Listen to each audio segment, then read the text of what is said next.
Russia's prized S-300 air defense system has just been obliterated, and it wasn't even close. In a stunning show of force, Israeli F-35s wiped out 3 of Iran's Russian-made S-300 batteries in late October, leaving Iran's skies wide open.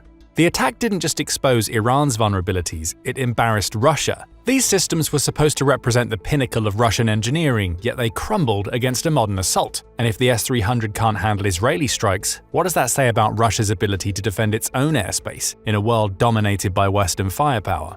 This wasn't just an attack, it was a statement. So how did Israel's F-35s pull it off? And what does this mean for the future of Russian military tech? Let's break it down. The S-300s that were destroyed in Iran by the attack were Russian-based S-300 PMU-2, the export versions of the native S-300, and therefore with slightly lower operational capabilities, much like most exported weapon systems. The S-300 was, for a long time, considered one of the most effective anti-air systems in the world. However, the S-300 was developed in the 1970s, when Russia was still the Soviet Union. The S-300 initially entered service in the 1980s as a mid-range missile system. The premise was relatively simple. Traditional air defenses were largely stationary and needed significant setup time to be at their most effective. When the S-300 was first developed, the Soviet Union already had a long-range missile system in the then-aging S-200, which could strike down targets from 190 miles away. Therefore, the first iterations of the S-300 started with a 60-mile range. However, the initial range constraints of the S-300 wouldn't last for long, as the Soviet Union rapidly improved the system's performance.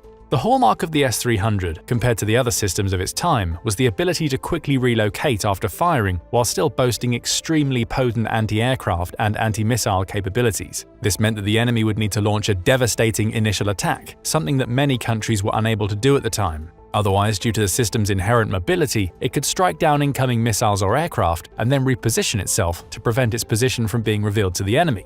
However, the first real improvements of the S-300 came in the 1990s, with the system's range doubling to roughly 120 miles. While this was still a much lower area than the S-200s could cover, the missiles that the later system used were less than a quarter of the size. This meant that the entire system could actually transport missiles en masse between vital locations, greatly improving the effective range that the anti-air defense could actually cover during any given period.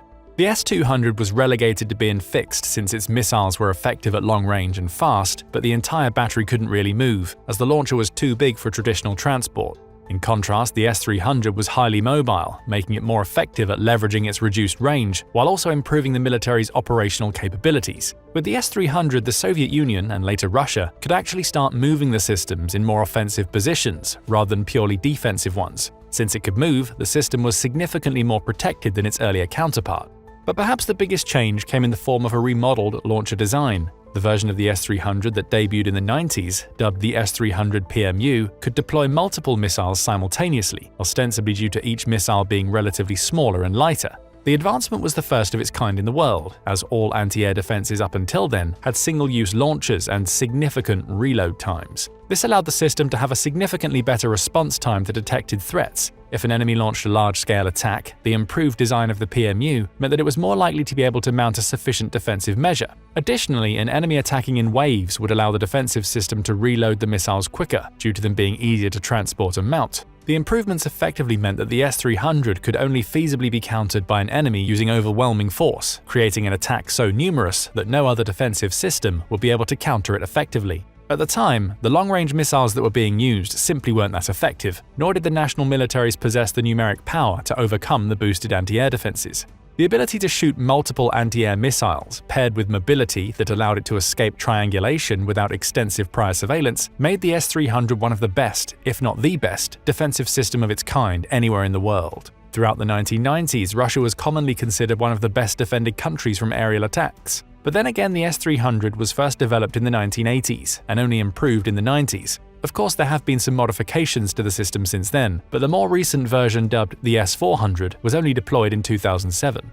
This means the S-300 is an increasingly aging system compared to model missile defense standards. The acquisition of a suitable anti-air defense system was on Iran's agenda for decades, considering its long-standing conflict with Israel and the West as a whole. However, there was a setback. Iran has been under Western sanctions throughout that time. Their bid to buy a few S-300 systems started all the way back in 2000, but the Kremlin effectively self-imposed an export ban, at least to Iran. A similar deal was proposed in 2010, when Iran was under less restrictive sanctions, and Russia had already started replacing its native stock with the more advanced S-400. But again, the Kremlin refused to sell the S-300s, once again succumbing to pressure from the West as Iran was still under sanctions. The deal finally went through in 2015, with Iran buying 4 S-300 systems from Russia. For the last decades, the S-300s were the most advanced anti-air systems that Iran fielded. Nevertheless, Israel has managed to take out these systems by using F-35s and air-to-surface missiles. The F-35 was also designed in the late 80s, effectively making it contemporary to the S-300, at least the versions that were exported to Iran in 2015. However, it's clear that more modern missile designs were pivotal in creating an edge against the system. The S-300 as it stands today is considered to be insufficient when dealing with high-speed missiles. The S-300s that are used by Russia, especially in the ongoing war in Ukraine, are only able to do as much as they are because the Russian anti-air defenses have more layers than just the S-300s. The Russian military has access to multiple improved versions of the S-300, including the aforementioned S-400 and a battery of much more modern S-500, which debuted in 2021. As such, Iran relying on only its very small number of S-300s, compared to the number of missiles Israel could launch at any time, means that the country realistically didn't stand much of a chance to begin with. Even worse, the S-300s have already been shown to be partially ineffective against weapons even from their own generation. An S-300 battery in 2022 failed to hit a retreating F-16 after Israel conducted a strike on Iranian military compounds in Syria. The F-16 is an aerial platform that has significantly lower electronic warfare capabilities. In theory, an F-16 should be easily countered by the more advanced versions of the S-300, such as the one Iran had at the time. But there's more where that came from, as Iran is not the only country that uses them. As mentioned, Russia has been fielding S-300s in its war against Ukraine.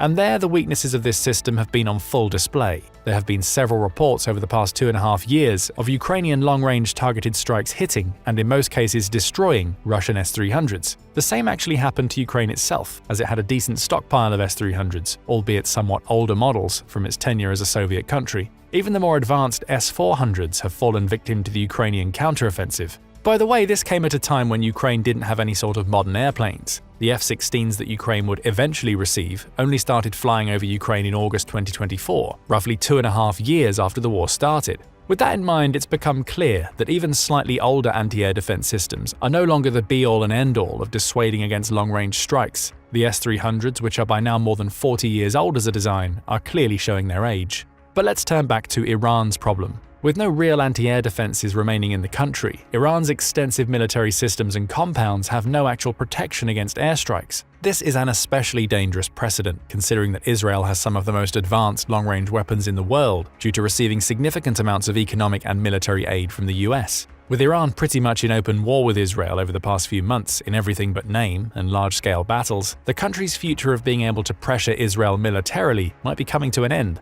Ever since the conflict between Hamas and Israel started intensifying, Iran has managed to hide behind its proxy groups in Syria, Lebanon, and Yemen. Thus, Iran's anti-air defenses created a secondary layer of protection. None of these proxies had significant defensive capabilities, launching long-range strikes with impunity and using the presence of civilians in hopes of dissuading Israel from launching a counteroffensive. This meant that Israel was far more likely to go against easier targets in order to save on missiles and minimize the risk of losing valuable aircraft. But with the escalation of Iran's attacks against Israel, particularly with Iran itself starting to launch missiles directly into Israeli territory, it's become clear that roundabout tactics were no longer the best way for Israel to defend itself. Thus, Israel removing Iran's scant anti-air defenses sent out a clear message. Iran should back off from Israel, stop the missile attacks, and stop funding paramilitary groups across the region. Otherwise, Israel is going to launch increasingly devastating attacks on Iran itself. With no S-300s to soak up the missiles, the coast is clear for the Israeli attack to strike vital military compounds, including proposed nuclear enrichment facilities that Iran has been building over the last few years. Also worth considering is the fact that Israel hasn't been particularly affected by a year-long assault from Iran-funded proxies. For over a year, the country has repelled missile strike after missile strike from pretty much every possible side. Most of the long-range missiles failed to hit Israel at all, with the US and Israeli intelligence and defenses picking them off at breakneck speeds. In contrast, the attack on Iran's S-300s were among the few times Israel attacked Iran itself, and the damage was something that Iran won't be able to repair soon, which cements Israel as having far higher offensive capabilities than Iran. Previous Israeli strikes had a similar goal, testing and disabling Iranian defenses. An earlier attack on an S-300 battery in Iran was conducted using solely long-range ballistic missiles rather than aircraft. Satellite imagery after the attack showed that the area was severely damaged. Ballistic missiles had the advantage of not requiring the Israeli Air Force to enter the Iranian airspace, which would potentially put them in range of the S-300 systems themselves. However, the ballistic missile's relatively shorter operational range, compared to that of F-35s, meant that Israel could only strike at targets closer to its own territory. The attack was nevertheless considered at least partially successful, considering that it was the first time Israel decided to test Iran's defenses. Obviously, the subsequent larger-scale attack was partially based on the results of that test. Unlike Russia, Iran doesn't have a domestic supply of anti-air defense systems. Iran relied on Russia for major weapons and equipment supplies over the past decade. However, with Russia itself in a war with Ukraine, there's pretty much no possibility of Russia handing over its own stockpiles of S-300s. Considering that their own S-300s are no longer performing as well as they should on the Ukrainian front line, Russia is most likely going to need a large number of more advanced models, S-400 and 500. And that makes it even less likely that Russia will share its defense systems with Iran in the near future. But what does this mean for those two countries? Throughout the war in Ukraine and the later conflict between Israel and Hamas, which spurred Iran to act against Israel, Russia and Iran have found themselves in a geopolitical conflict against the Western states, chiefly NATO and its closest allies and Israel itself. The countries have effectively been swapping pieces of equipment with each other, depending on what types of weapons each country could produce natively. Iran is perhaps one of the most notorious long-range missile and drone producers in the world. Iranian drones have frequently been deployed from Russia and used to target the Ukrainian military and other strategic targets. Meanwhile, Iran has also been supplying its many proxies around Israel with pretty much the same type of weapons. The scale at which Iran has been producing missiles and drones can even be comparable to that of Western countries. Of course, Israeli and NATO anti-air defenses have largely been more than enough to shoot down a vast majority of these weapons from the sky. That means that Iran has been likely steadily losing its supply of long-range weapons, mainly in a futile attempt to dissuade Israel from making any aggressive moves against Hamas and the West Bank. Granted, the relentless missile strikes from Iranian proxies have forced Israel and the US to retaliate. So in a way, the missile supplies that Iran has sent did have some purpose. On the grand scale of what is achieved in Israel, however, this might not be as meaningful as Iran had hoped.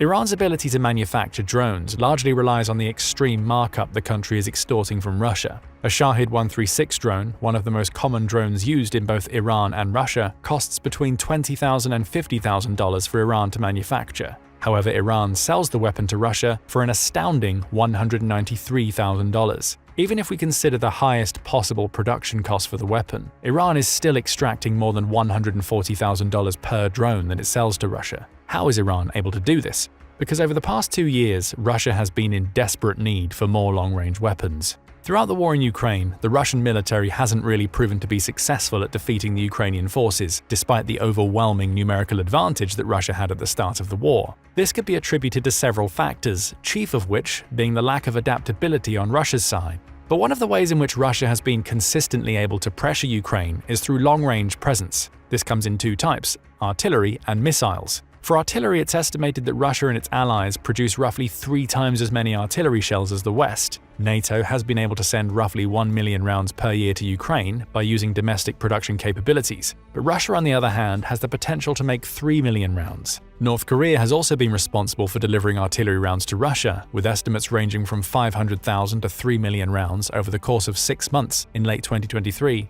Additionally, Russia is estimated to have the largest stockpiles of artillery launchers, including both towed and self-propelled artillery. Russia's artillery systems are also considered to be more modern than the comparable Western designs, with either a longer range or a higher rate of fire, depending on the exact weapon. On the other hand, Russia has been using missiles indiscriminately to conduct long-range attacks on Ukrainian territory, aimed at cutting off the Ukrainian military from the front. When combined with the ever-present artillery that Russia can field, Ukraine has been on the back foot for most of the war. But the missiles and military drones that Russia produces are subpar compared to the Iranian ones. This is why Russia has grown dependent on support from Iran to supply more modern missiles to allow it to continue the assault. Russia's need to buy more and more missiles from Iran means that Iran is receiving funding for its own war efforts against Israel. But that lasts only as long as both Iran and Russia can maintain their defensive systems. When Ukraine moved on its offensive in Kursk, the tide of the battle turned in its favor. Russia's response to the Kursk invasion was significantly delayed, probably due to the extreme equipment shortage and soldier fatigue across the country. As a result, Russia was forced to slightly refocus its efforts. While it still used long-range missiles, it needed to shore up its defensive line, mainly by making more use of its existing anti-air defenses. This became even more necessary in September, when Ukraine started making its own long-range strikes deep into Russian territory. In fact, on September 10th, Ukraine launched a large-scale drone attack that targeted the Russian capital of Moscow, among other vital military targets. With Russia on the defensive for once, Iran is suddenly cut off from one of the few sources of income it had. To counter that, Iran has been riling up the Middle East, forcing the West to look away from the war in Ukraine and focus its efforts on the humanitarian crisis going on in and around Israel. However, that might not be enough. You see, the most recent Israeli attack utilized F-35 jets, which have been considered the pinnacle of fighter jets for decades. The plane's adaptability and stealth capabilities have allowed the West to pretty much dominate the skies wherever they go, given adequate land support and surveillance to get the targets they needed. And yet the plane is not designed for carrying bombs, including penetrative air-to-surface missiles that can dig through dozens of feet of ground and cement. That's where stealth bombers come in. The US has announced a replacement for the existing stealth bomber, the B-2. The new B-21 Raider had its debut flight in November 2023, and the US Air Force is already planning to replace the 19 B-2s that it has with between 100 and 200 B-21s. This confidence in the B-21's performance shows that the US sees the ability to strike any ground target, no matter how far or how protected it is, to be a pivotal part of modern warfare. And B-2s have been used to great effect by the US military in Yemen to dismantle Houthi weapons storage facilities. With the F-35 as the most modern Israeli plane that can carry bombs, the country doesn't actually have a good complement for all its firepower. But as soon as the B-21 goes out of production, the US, being one of Israel's closest allies, might be able and willing to coordinate the delivery of the newest stealth bombers and use them against Iranian defenses. In a way, Israel using the F-35s against S-300s showcases what a relatively modern airplane can do against obsoleting anti-air defense systems. However, with the US getting a more advanced stealth bomber to significantly boost air-to-surface operational capabilities, the showcase is actually meant more as a threat to Iran. Because if Israel has so far managed to keep Iran in check by using US-provided weaponry that was of the previous generation, imagine what it could do with the next generation designs. And through that threat, Russia is also about to receive a wake-up call. As the war in Ukraine rages on, the country is quickly losing its geopolitical influence and money. The Russian economy has started practically eating away at all industries at the expense of the military and the energy sector, but the returns are only going to be worthwhile in the extreme short term. This means that Russia's likely going to run out of ways to give Iran something in exchange for long-range missiles. Without that exchange, both countries stand to lose significant offensive and defensive potential. The West can then work against the weakened alliance and completely break it by imposing even tougher sanctions than before. But what do you think? How is the situation between Israel and Iran going to develop, and how will it affect Russia?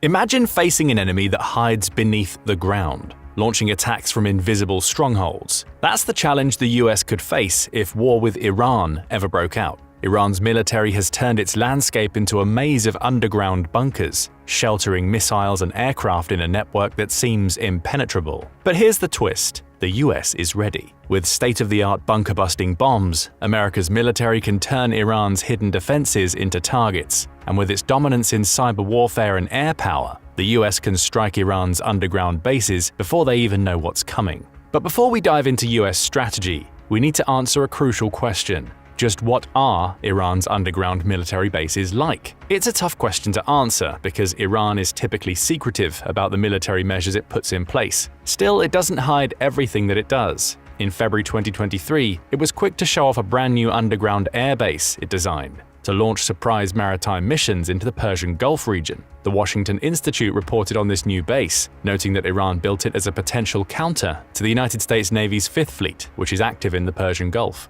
Named Ugab 44 Hybrid Tactical Air Base, it's located around 75 miles northwest of Bandar Abbas in Iran's Hormozgan province. This base is a concrete monstrosity, built surprisingly inland given its naval purpose, but with the ability to overlook key shipping routes that track through the Strait of Hormuz and the Persian Gulf. Iran calls this a hybrid base. Its reasoning, according to the Washington Institute, is that the base will house both manned and unmanned aerial assets. In other words, Iran has created an underground military base it can use to launch its ever-growing drone army. Iran has invested heavily in drone production. The Iran Primer says it has a roster of over 20 types of drones, each with their own purposes. Those include kamikaze drones, such as the Shahid 136, which is capable of carrying a 100-pound explosive and has become a favorite of Russia, when it carries out aerial strikes against Ukraine. Iran also has a large roster of combat and surveillance drones capable of traveling much further than its kamikaze drones. The Shahed 149, for example, can travel up to 1,240 miles, while carrying up to 1,100 pounds of ammunition or electronic equipment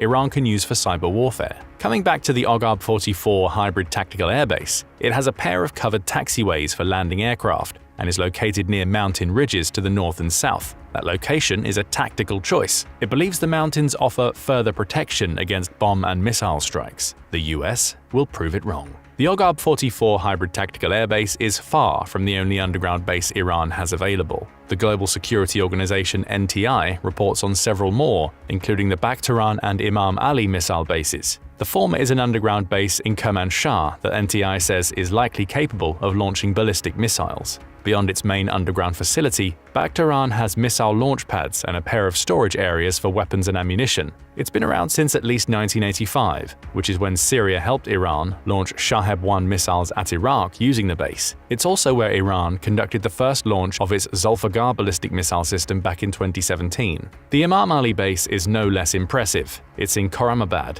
and is essentially an underground network of bunkers that are home to at least 15 of Iran's Shahab-3 missiles. Like Bakhtaran, Imam Ali has a storage facility and a missile launch facility into which NTI says Iran occasionally deploys mobile erector launchers.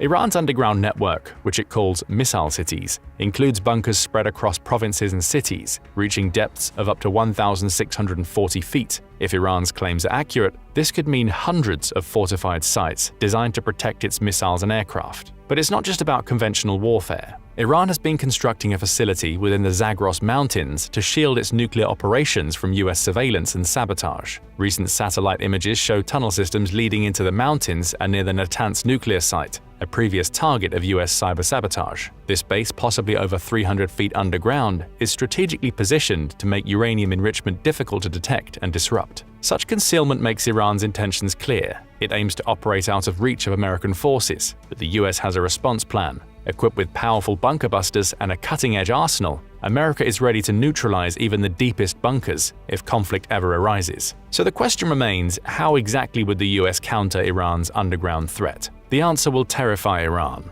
The US can use massive bunker-busting bombs that penetrate deep into the Earth's surface before unleashing explosive fury on Iran's military bases. But these bombs alone aren't enough to do the job. Iran has invested countless millions of dollars into shoring up its base defenses. The country has at least 1,700 anti-aircraft guns. It also has hundreds of S-300 missile defense systems, purchased in an $800 million deal with Russia, made in 2007, and the ability to build its own S-300 equivalents. Granted, there's a quantity versus quality issue here. Iran focuses on getting as many anti-air defense units on the ground as it can, even if those units are outdated, to blanket the skies if an aerial threat looms. Still, this investment means the US can't simply fly over Iran whenever it feels like dropping its bunker-busting bombs. It has to be smarter than that. The use of bunker busters would start with intelligence gathering. That's according to the Spotlight YouTube channel, which points out that any bunker-busting bombs would need to be launched with pinpoint accuracy to stand any chance of destroying an underground Iranian base. So the US would have to take its time identifying its targets. Satellite imagery would help.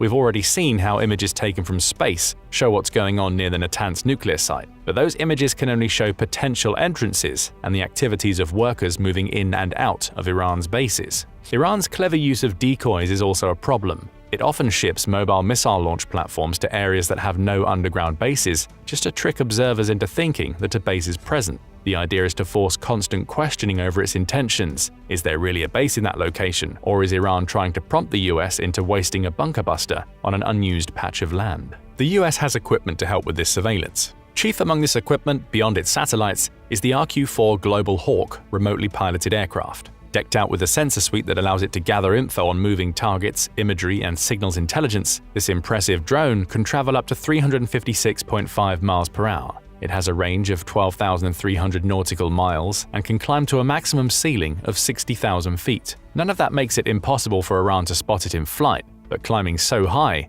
means the RQ-4 can easily avoid most anti-air defense systems and can even fly higher than many fighter jets. America could combine the intelligence collected by this unmanned aerial vehicle with imagery pulled from its satellites to hone in on the location of an underground bunker. That powerful combination of information would, at the very least, allow the US to locate the above-ground bunker entrances Iran needs to access its military bases. From there, geographic imaging systems could help the US pinpoint the precise location of a bunker it can target with one of its powerful bombs. America will be ready to bomb, right? Not quite. Spotlight says that once it's located a bunker, America would first need to engage in a combination of cyber attacks and aerial superiority displays to clear a path to that bunker. On the cyber front, America has already shown it's capable of disrupting Iran's computerized systems. In 2010, the United States was the key player, along with Israel, in the distribution of the Stuxnet virus into Iran's military computer systems. The virus impacted the previously mentioned Natanz nuclear site, sending centrifuges designed to enrich uranium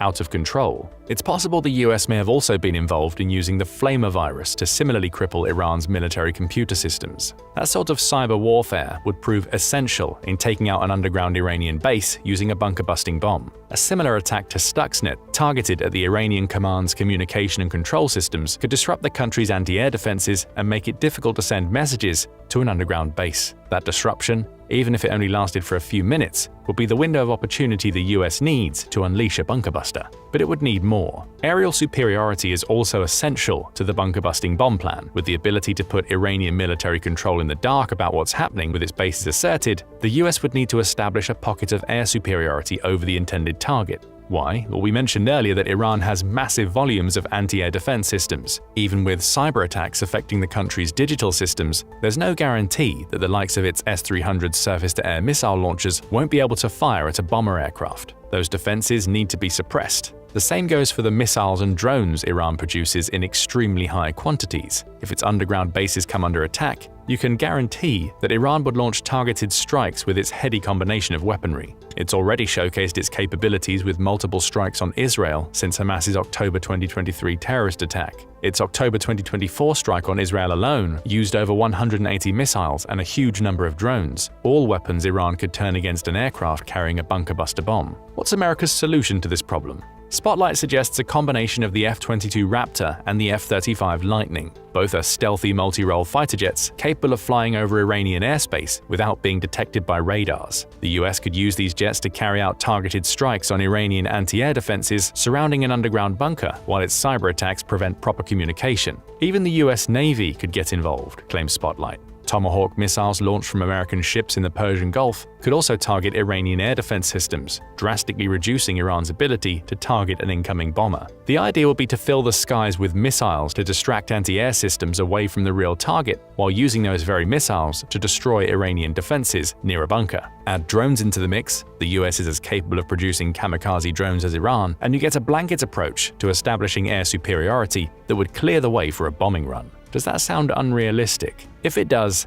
then just know that the US is already preparing by sending F-22 Raptors into the Middle East. That's according to no less than the US Central Command, which posted on X in August 2024 to herald the arrival of F-22s near Iran as part of what it calls America's force posture changes in the region. It specifically mentioned Iran and its proxies, indicating that the F-22s are arriving to mitigate the possibility of regional escalation. Is that the real reason? Or has the US sent F-22s into the Middle East because it knows it'll need them if it ever decided to unleash its terrifying bunker-buster bombs? About a dozen of these F-22s arrived in the Middle East from America's Alaskan Elmendorf-Richardson Joint Base, making a more than 5,600 nautical mile trek that included stops in the UK and various locations in the Mediterranean. The US also used tanker aircraft, which are special aerial refueling planes, to keep its F-22s topped up during their voyage. The point of all this is simple. The US has a combined cyber and aerial superiority plan that will allow it to unleash its bunker-busting bombs. It's also not afraid to let Iran know that it's prepared to unleash that plan at any time. But now it's time to get to the main event, the bombs themselves. With aerial superiority established and cyber attacks wreaking havoc on Iranian communications, the US would have its pick of two extremely powerful bombs that can easily destroy an underground military base.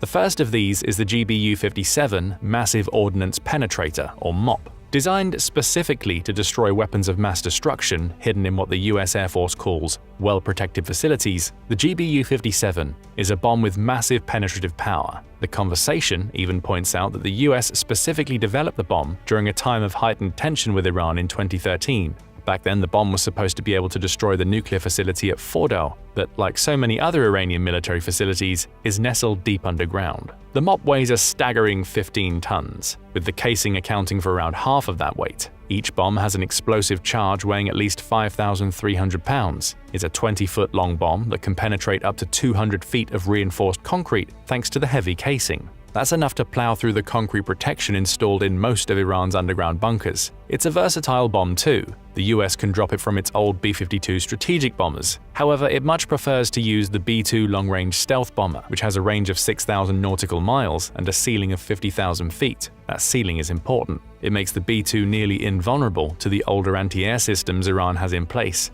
allowing it to fly high and drop its bombs while out of range of the Iranian missiles and gunfire. The B-2 is also large enough to carry 2 GBU-57 MOPs, so they carry double the bunker-busting power. The GBU-57 is also smart. Iran's response to penetrative bombs is to use layered concrete when building its underground bunkers. In other words, the thick layers of concrete it uses have voids of empty space built between them. The goal is to trick any incoming bomb, such as the MOP, into thinking it's successfully reached its target, causing it to explode early and leave the bulk of the base undamaged. That won't work on the GBU-57. The conversation says the massive bomb has undergone fusing developments that allow it to decipher between a void and an actual target. Where Iran thinks these gaps in its concrete will protect its bases, the GBU-57 will just keep plowing on through. Global Security adds to this, stating that the bomb operates with a delayed fuse to get around the void issue. It'll dig as deep as it needs to go, ensuring maximum destruction is wrought on the underground command facilities and missile bunkers that dot the Iranian landscape. The GBU-57 is a massive and powerfully penetrative bomb, and it's not the only bunker buster the US has at its disposal. Enter the GBU-72. Developed around 6 years after the GBU-57, the GBU-72 is a smaller bomb, weighing 5,000 pounds. That still makes it a devastating weapon, just one that has less explosive power than its much larger cousin. The bomb is an upgrade over the old GBU-28, which the US used for similar bunker-busting purposes during Operation Desert Storm and its later invasion of Iraq. According to the US Air Force, the GBU-72 was developed using modeling and simulation techniques designed to increase its lethality compared to the older variant. That advanced modeling led to a bomb that uses a modified version of the GBU-31B's tail kit, meaning the GBU-72 has a GPS-assisted inertial navigation system that guides it toward its target.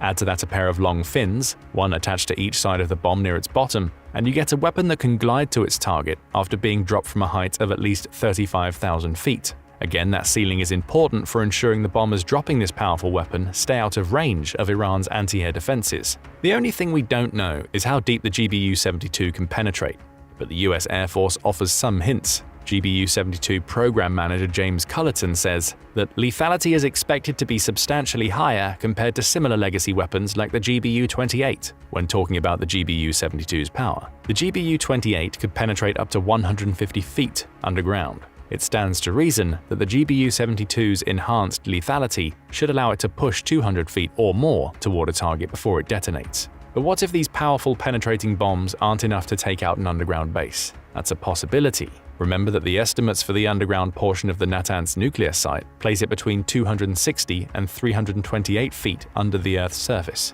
Neither of these bunker busters can drill down quite that far. They'll still be able to destroy access tunnels and cut off the base from the outside, but the base itself would be intact, albeit far less usable. Well, the US could always go nuclear. The B-61-12 bomb is America's last resort if its more conventional bunker busters can't get the job done, according to Spotlight. Production on this 12-foot and 825-pound nuclear weapon began in 1968, though the most recent version was developed in 2020. The US has also undertaken a refitting program that will update the older versions of the bomb at the cost of $7.6 billion.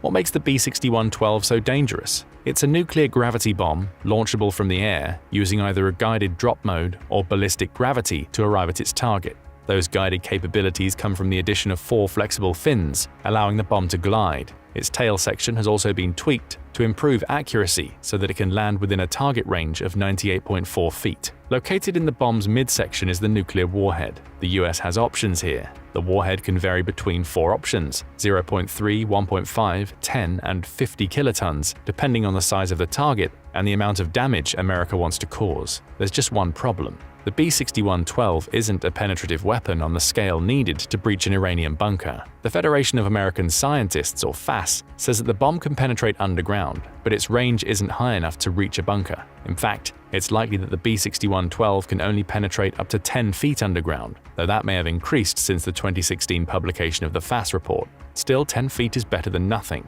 and the US could combine its conventional bunker busters with the B-6112 to devastate an Iranian target. Imagine a GBU-57 penetrating deep and blowing a massive hole in the earth, into which the US then drops a B-6112, and you get the idea. Using the B-6112 will be a controversial last resort for the US, but it's an option that it has tucked away in its arsenal. Regardless, it's clear that America has a plan for Iran's underground bunkers. A combination of cyber warfare to cripple communication systems and the establishment of air superiority over targets to confuse and destroy anti-air systems would just be the start.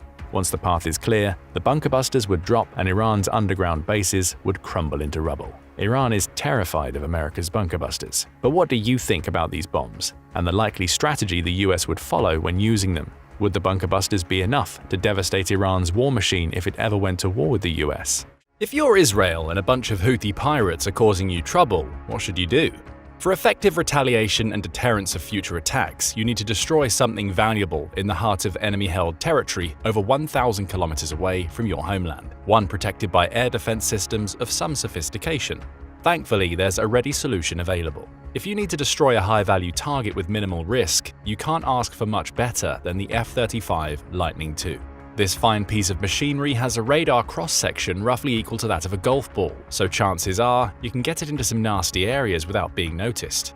Even if you are noticed, it's likely that the enemy won't be able to hit you with a missile, because this 5th-generation aircraft is difficult to lock onto with the high-frequency radar required to guide a long-range missile to its target. The F-35 comes with a suite of sensors, giving it unparalleled situational awareness, so it acts as a fighting airborne warning and control system, or AWACS aircraft. These include its AN/APG-81 radar system. This work of art is the most advanced active electronically scanned array, or AESA radar, in the world. Though its effective range is naturally classified, it's thought to be able to detect a 1 square meter radar cross-section for at least 150 kilometers. To add to its situational awareness, the F-35 has 6 infrared cameras mounted on the frame to provide 360-degree coverage, and an electro-optical targeting system to provide infrared search and track capabilities. The F-35 also has a helmet-mounted display that feeds data directly to the pilot. It's designed to see first and strike first, so chances are, if you're its enemy, it can hide from you, but you likely won't be able to hide from it. And then there's its payload. For a mission like this one, the F-35 can be armed with up to 8 bombs to hit important targets on the ground. These include JDAM bombs, AGM-154 JSOW glide bombs, GBU-39 small-diameter bombs, and the AGM-158 JASSM cruise missile. In October 2023, the F-35 was certified nuclear capable as it can carry the B-61 Mod 12 bomb. In total, the F-35 can carry 8.1 tons worth of payload, with 2.6 tons in its internal weapons bays to maintain its stealth profile. Thanks to its radar, it can send one of these weapons well on its way and avoid direct contact with the enemy. Put simply, it can hit without being hit. In other words, it's the perfect weapon if you're a country faced with troublesome attacks from Houthi pirates, and in July, Israeli forces used the F-35 to destroy Houthi targets in their Yemeni territory for the first time. This retaliation was long in the making. The Houthis in Yemen have made the tinderbox in the Middle East much more precarious. These rebels are armed by Iran and have fired on commercial shipping in the Red Sea in response to the Israeli operations in Gaza following the October 7, 2023 Hamas terrorist attacks. The Red Sea is one of the busiest and most important maritime trade routes in the world, and the Houthis' geographical position there gives them an important geopolitical advantage. But they have done more than just shoot at ships. They have threatened to cut undersea internet connection cables that are so vital for global commerce. They have also acted as pirates. On November 19, 2023, the Houthis conducted a sophisticated operation against a Bahamian-flagged ship that was carrying automobiles. The Houthis used a helicopter to land gunmen on the ship and take the crew of 25 merchant sailors captive. They then took control of the ship and sailed it to the port of Al-Hodeidah. This operation met the definition of an act of piracy under Article 101 of the United Nations Convention on the Law of the Sea, since it was a violent attack on a private ship by the crew of a private ship or aircraft in a place outside the jurisdiction of any state, since it was in international waters. The ship was 50 miles west of Al-Hodeidah, which was significantly further than the 12-mile claim of territorial waters under UNCLOS. The incident also occurred beyond the 12-mile claim that Eritrea could have made. Between October 2023 and July 24, the Houthis sunk 2 commercial ships and damaged at least 30, in addition to their piracy operations. The Houthi attacks against commercial shipping have altered international maritime trade to the detriment of the global economy. For understandable reasons, many ships are now choosing to sail around the Cape of Good Hope in an effort to avoid coming under Houthi fire in the Red Sea. The change has significantly increased transit times and delivery costs. The costs to Israel have been particularly acute. Between December 2023 and the end of February 24, no merchant ships arrived at the Israeli port of Eilat, located in the Red Sea on the northern tip of the Gulf of Aqaba.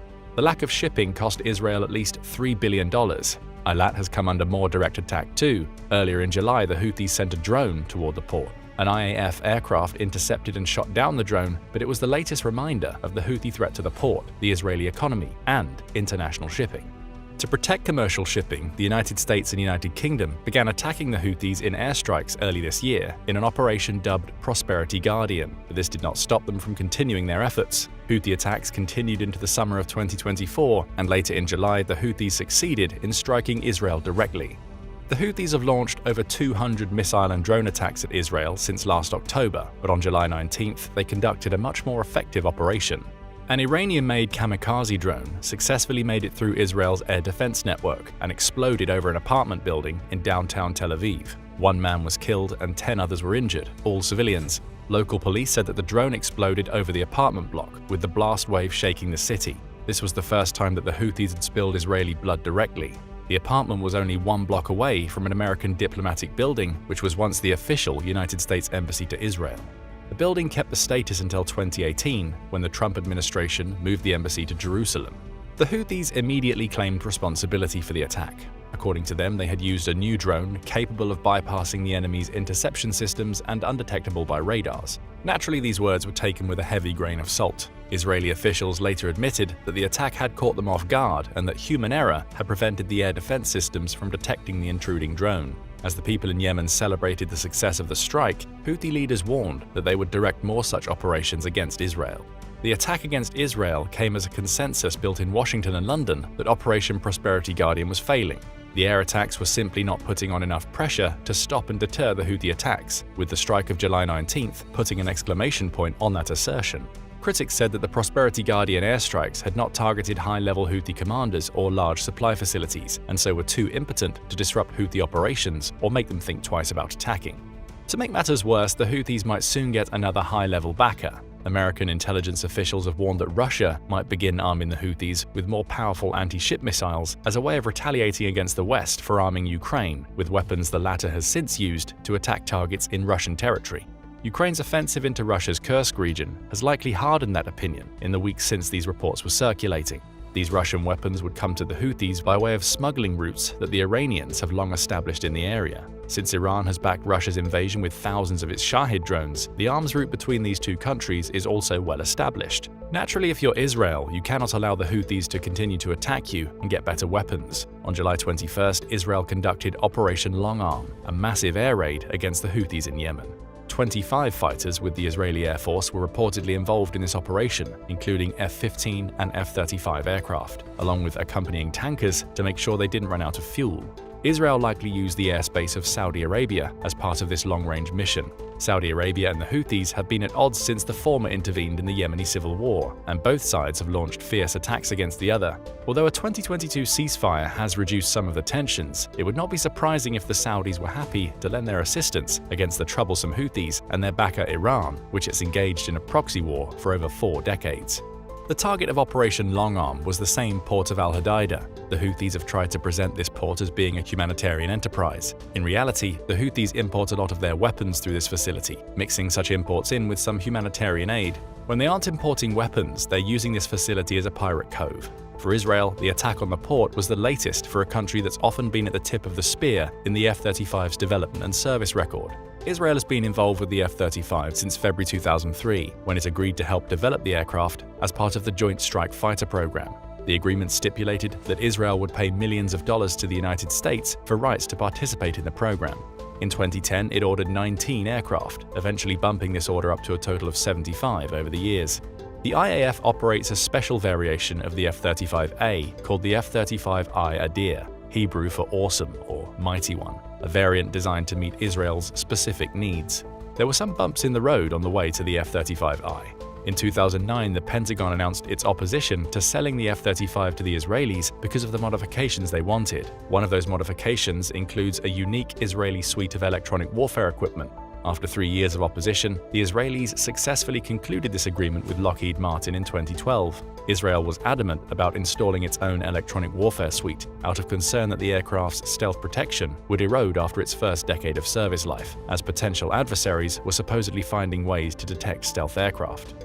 At the time, the Israelis wanted new EW capabilities that can be rapidly improved. They said the integrated software would improve on the aircraft's basic design. The agreement between the Israeli military and Lockheed Martin was an early sign of the F-35's versatility thanks to its open architecture. This feature allows the F-35 to adapt to changes in technology through software updates rather than expensive platform changes. Because of this open architecture, the F-35 is versatile enough to have an expected service life of until at least 2070. The Israelis ordered the aircraft with that versatility in mind and demonstrated it with the Adir. In December 2017, the IAF declared the F-35 combat-ready after it received its first aircraft. Shortly after, the IAF became the first air force to use the F-35 in a military operation. In 2018, the Israelis announced they had used the F-35 to strike multiple targets, showing imagery of the aircraft flying over Beirut in daylight. The Israeli brass claimed that they were using the aircraft in operations all over the region. The Israelis followed up these strikes with attacks on other Iranian proxies a year later, with F-35 aircraft hitting Iranian missile shipments headed for Hezbollah. These strikes came in Iraqi territory and were the first Israeli airstrikes since the 1981 raid on a nuclear reactor. The same year, the IAF used the F-35 to attack Iranian assets in Syrian territory as well. In more recent history, the Israelis have used the F-35 as part of its missile defense network. On November 2, 2023, an IAF F-35 shot down a Houthi cruise missile bound for Israeli territory. It was the first time that the F-35 had been used to intercept an incoming missile, proving the concept laid out in 2019 when the Trump administration's Missile Defense Review called on the F-35 to be capable of intercepting various missile threats, including ICBMs. Gary North, Lockheed Martin's Vice President for Customer Requirements and Aeronautics, declared at the time that the F-35's AN/APG-81 radar allowed the aircraft to identify and intercept threats flying at low altitude and high velocity, like cruise missiles. But the Israelis were now going on the offense with their mighty ones, and they proved mighty indeed. The Houthis are not a ragtag terror group. They control large amounts of territory in western Yemen, including the country's official capital of Sana'a. Because of their Iranian backers, they have radars and SAM systems, which they've already used to shoot down American MQ-9 Reaper drones. However, the IAF aircraft easily got the better of these on July 21st. The IAF F-35s and F-15s conducted 10 airstrikes in 8 waves against targets in the Houthi port. The targets included oil refineries, fuel depots, a power station, and Yemeni Air Force assets. The IAF airstrikes also caused significant damage to the port itself. 3 people were killed and at least 87 wounded in the airstrikes. At first, there was speculation that the United States and United Kingdom were also involved in the operation, as both have struck the port city before, but both countries and Israel denied their involvement. Israel hoped that destroying these assets would slow down one of the ways that the Houthis receive weapons deliveries from Iran. The IAF has not stated which weapons were used in the attack, but the War Zone reports that semi-direct munitions like JDAM bombs were likely responsible for the results. These bombs have a range of about 30 kilometers. If these were indeed the F-35's weapon of choice, Operation Long Arm is further proof of the fighter's deep penetration abilities and stealth attributes. The IAF F-35s would have easily evaded the Houthis' Iranian-made air defense network to get this close. To make the feat more impressive, the operation took place in daylight. It helped that the United States provided mission bricks to the Israeli F-35s at the start of the Gaza campaign last autumn. This aid made it easier for Israeli F-35s to more easily penetrate enemy airspace. Meanwhile, the strike on the refinery sent a message to Iran itself. It showed that Israel can easily disrupt the energy supply chain, which the heavily sanctioned Iranian economy depends on. According to Moriel I. Lotan, an energy security expert writing for the Jerusalem Post, the attack on Al Hodeidah could have simulated a future operation on Kark Island in the Persian Gulf. This island is Iran's primary facility for oil exports. If it were attacked, Iran would lose much of its capacity to fund and supply its proxies, as revenues from international customers for Iranian energy, especially China, would be disrupted. Operation Long Arm was named appropriately. The attack not only demonstrated Israel's ability to destroy similar facilities as those on Iran's Kark Island, but the range and ease with which it could do so. The port was 1,700 kilometers away from Israeli territory, making this the IAF's longest-range operation since 1985's Operation Wooden Leg, when it destroyed the headquarters of the Palestinian Liberation Organization in Tunis, Tunisia. Wooden Leg saw the use of at least 10 F-15 Eagles sent to strike the target over 2,200 kilometers beyond Israeli territory. This operation was something of an innovation. At the time, fighter aircraft were not typically used for such long-range missions. Bombers were the go-to platforms for missions of that sort, but Israel didn't have any. It instead relied on its Eagles, with the assistance of refueling tankers, to traverse the distance and back again. That experience prepared the IAF for extended-range operations, and that experience came to roost here. Operation Long Arm was the longest-distance daylight raid ever conducted by the IAF. Israel's choosing to directly strike Yemeni territory for the first time was part of the warning too, as Yoav Gallant, the Israeli Minister of Defense, said some stark words in the aftermath of Operation Long Arm. The fire that's currently burning in Hodeidah is seen across the Middle East, and the significance is clear. The Houthis attacked us over 200 times. The first time they harmed an Israeli citizen. We struck them, and we will do this in any place where it may be required. These words hint at why the fuel depots were designated as targets. The Israeli brass knew that by targeting the fuel depots, they would start massive fires that would burn for days. Locals would see these fires from a long distance. The attack sent a psychological message to Iran's proxies and Iran itself. Footage released in the aftermath shows large fires and columns of smoke easily visible for miles. Since Iranian territory is 1,500 kilometers away from Israel, the operation also showed that the IAF can hit important targets in Iran with minimal risk to the Israeli aircraft. The Israelis have decades of institutional experience conducting such operations, and the F-35's penetration of the Houthi radars and air defenses sent the message that Iran was incapable of shooting down Israel's stealth fighters. The Houthis vowed retaliation for Operation Long Arm. Mohammed al-Bakaiti, a member of the Houthis' governing political bureau, said in a statement, "The Israeli aggression against Yemen will not stop our military operations in support of the Palestinian people. Rather, they will increase until the aggression against Gaza is stopped and the siege on its residents is lifted, and we will meet escalation with escalation." Meanwhile, Israeli Prime Minister Benjamin Netanyahu said that the strikes at al-Hodeidah makes it clear to our enemies that there is no place that the long arm of the State of Israel will not reach. The attack on the Houthi port may have sent a message, but it was not a game-changer in the Middle East. There was a 2-week pause following Operation Long Arm, but as they promised, the Houthis resumed operations following Israel's assassination of Hamas's political leader, Ismail Haniyeh, in Tehran during the small hours of the morning of July 31st. The Houthis continued to attack commercial shipping in the Red Sea. On August 9th, 4 Houthi attacks were recorded against the Liberian-flagged oil tanker in the Bab el-Mandeb Strait between the Red Sea and the Gulf of Aden. One of these incidents saw private security guards on the ship shooting and destroying a drone boat loaded with explosives. With the Houthis as an instrumental part of Iran's so-called axis of resistance in the Middle East, tensions don't look like they will lift anytime soon.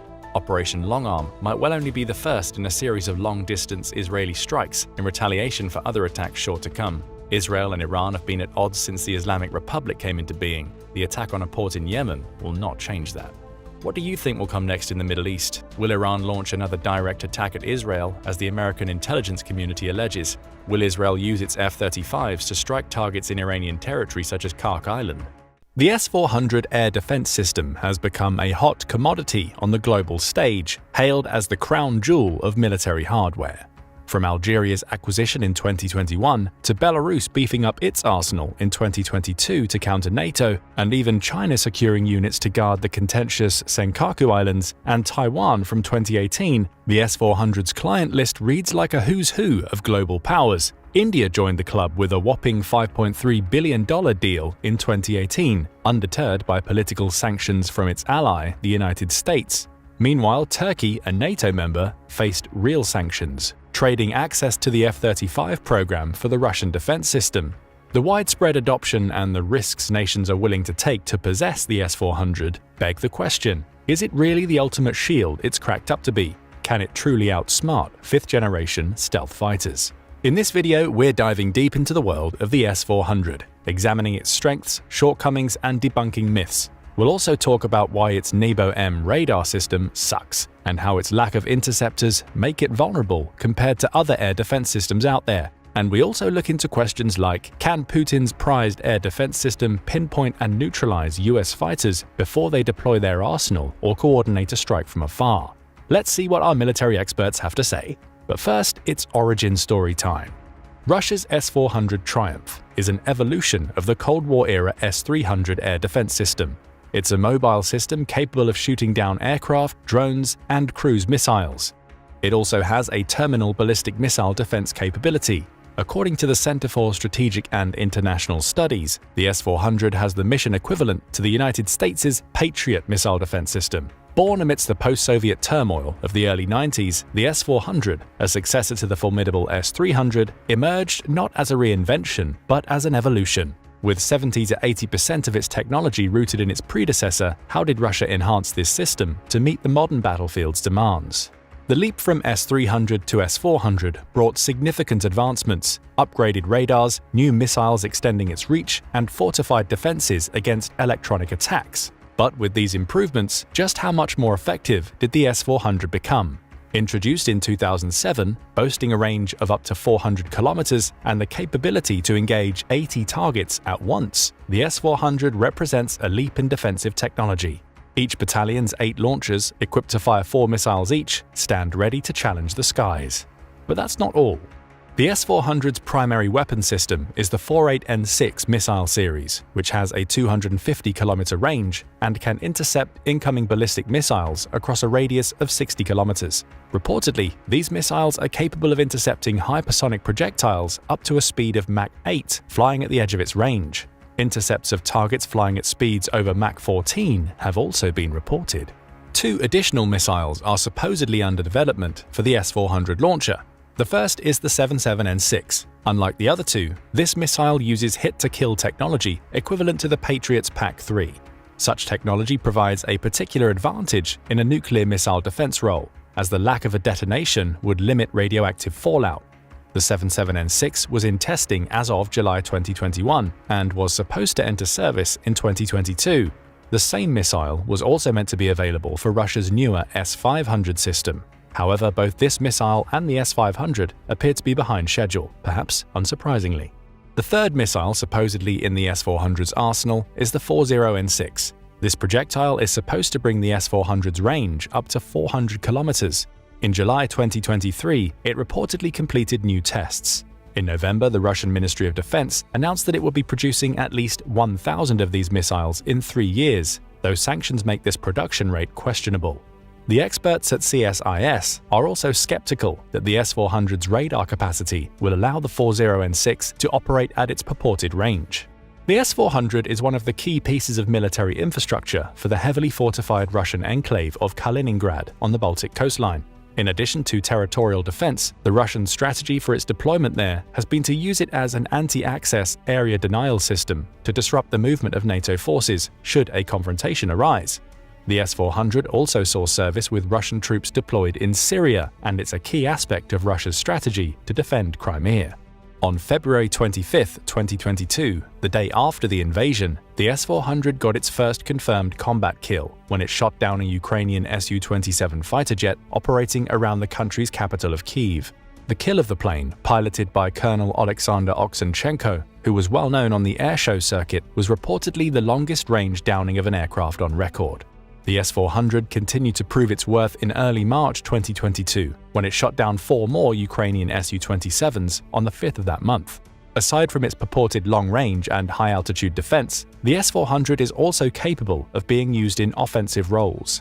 In January 2023, Russia used the air defense system as part of a missile attack on Kyiv, with the staging point being Bryansk Oblast within Russian territory. Debris recovered after the attack by Ukrainian forces confirmed that the missile in question came from the S-400. So in the S-400, Russia has a formidable defensive and potentially offensive system, but just how good is it, really? Unfortunately for the S-400, the results in real-world, non-biased tests seem to indicate that it doesn't quite live up to the hype the Russians have built for it. At this point, we're not exactly surprised. Given Putin's track record of overhyping his weapons' capabilities in the past, perhaps skepticism was warranted all along. So what exactly falls short in the S-400's capabilities? Perhaps the best example came from the Turks. In December 2021, only a few years after it purchased the S-400 in the face of American sanctions, Ankara announced it would be going full throttle in developing a domestic air defense system to replace the Russian import. This is because Turkey actually accused Russia of fraud in the advertising of its S-400. These accusations came through the results of a series of tests in early 2020, where the S-400 was put up against drones and F-16 fighter jets. The Turks found that although their S-400 systems could indeed track targets up to 400 kilometers away, the said targets needed to be at an altitude of at least 20 kilometers for the air defense to work at the range it was advertised for. If the target drops below 5 kilometers, the efficiency drops enough to allow enemies to attack the S-400's position. The detection efficiency at such low altitudes, the Turks claim, drops between 30 and 40%. When the target drops to an altitude of 1 kilometer, the S-400's effective detection range goes down to a distance between 70 to 180 kilometers, depending on the terrain. Below 1 kilometer, the range drops enormously to only a few kilometers. In other words, the S-400's range is highly dependent on terrain, weather conditions, and the altitude of a target. The Turks say that low-altitude missiles and loitering munitions are therefore highly effective against the S-400. This sounds pleasing to the ears, but there is a problem with the assessment, and we will look into that in a bit. Right now, let's take a look at the S-400's supposedly greatest aspect and a key part of its hype for export, the inclusion of the NEBO-M radar system. Is it all it's cracked up to be? Here's how it works. This radar uses a pair of low-frequency arrays in the VHF and L bands. Supposedly, such low-frequency radar bands enhance the S-400's ability to detect stealth aircraft like the F-22 and F-35. These planes are specifically designed to be less detectable to high-frequency radar bands because these are the bands which enable missiles to hit their targets. In contrast, lower-frequency radar bands, such as the VHF and L bands, are better able to detect stealth aircraft from a long distance, and they are not designed to be stealthy against these frequencies in the same way. At first glance, the S-400 system is well equipped to handle this mission. A 2014 study done by Konstantinos Zakidis of the Hellenic Air Force seemed to reveal that the NEBO-M radar was capable of detecting the F-117 Nighthawk 250 kilometers away and could still detect it at a range of 72 kilometers even when under attack from enemy electronic warfare efforts such as jamming. This seemed to suggest that the S-400 would indeed be effective against stealth aircraft and capable of shooting them down. However, there are several problems with this item of hype. First, the F-117 was retired from active service in the late 2000s, so it was a poor choice to use as an example. Second, the F-22 and F-35 are far less detectable than the F-117, with radar cross-sections between 2 and 30 times smaller. Most importantly, being able to detect a stealth aircraft is not the same thing as being able to shoot it down. Detection with a low-band radar in the VHF and L bands will not by itself allow the S-400 to shoot down an incoming F-22 or F-35 because this is not sufficient for it to get a lock with one of its missiles. Only detection at higher frequencies can successfully guide a missile home. To get around this problem, the two low-frequency bands are designed to share their data with the third band in the S-400, the high-frequency Gamma S1 array, which broadcasts in the X and S bands. These can guide a missile to its target. In essence, the two low-frequency bands first track the incoming fighter, and then the high-frequency array is capable of using that data to shoot it down, or so the Russians say. In a contest between the S-400 and America's stealth aircraft, the outcome comes down to a simple question. Will the Russian air defense system be able to detect and shoot down the fighters before they can use their own weapons or call in a strike from somewhere else?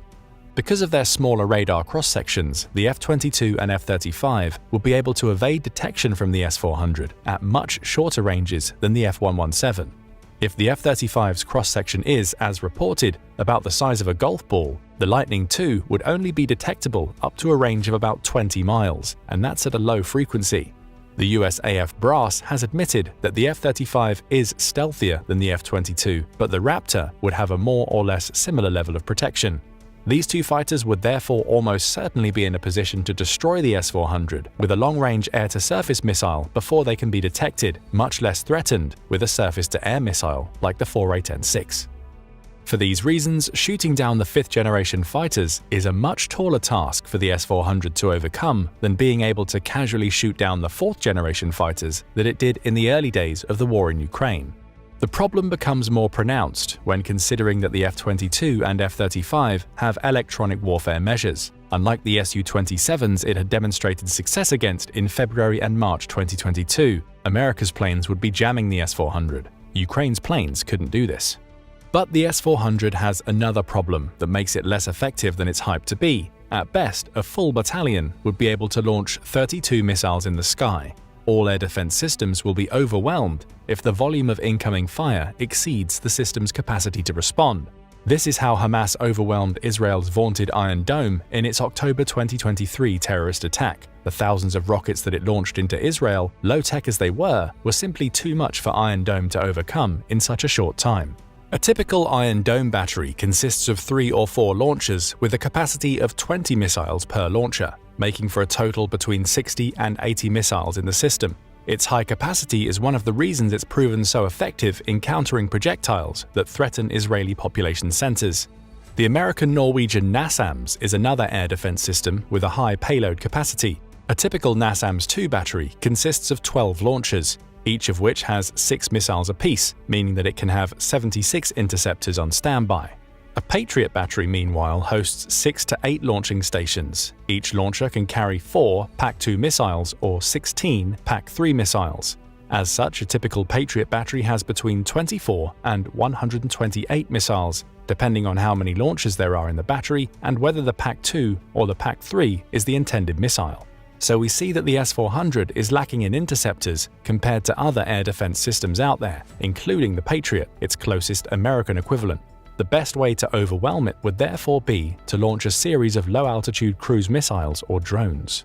We don't need to look at the Turks' test in 2020 to bear this conclusion out. In April 2017, the United States launched a series of cruise missile strikes against targets in Syria in response to the Bashar al-Assad regime's use of chemical weapons in that country's civil war. The American cruise missiles specifically targeted the Shayrat Air Base near the city of Homs. There were S-400 systems in the area to defend the base. However, they failed to intercept the incoming American projectiles at a distance of 175 kilometers, far less than the purported 400-kilometer range that it has, and even less than the 4A-10-6's effective range of 250 kilometers.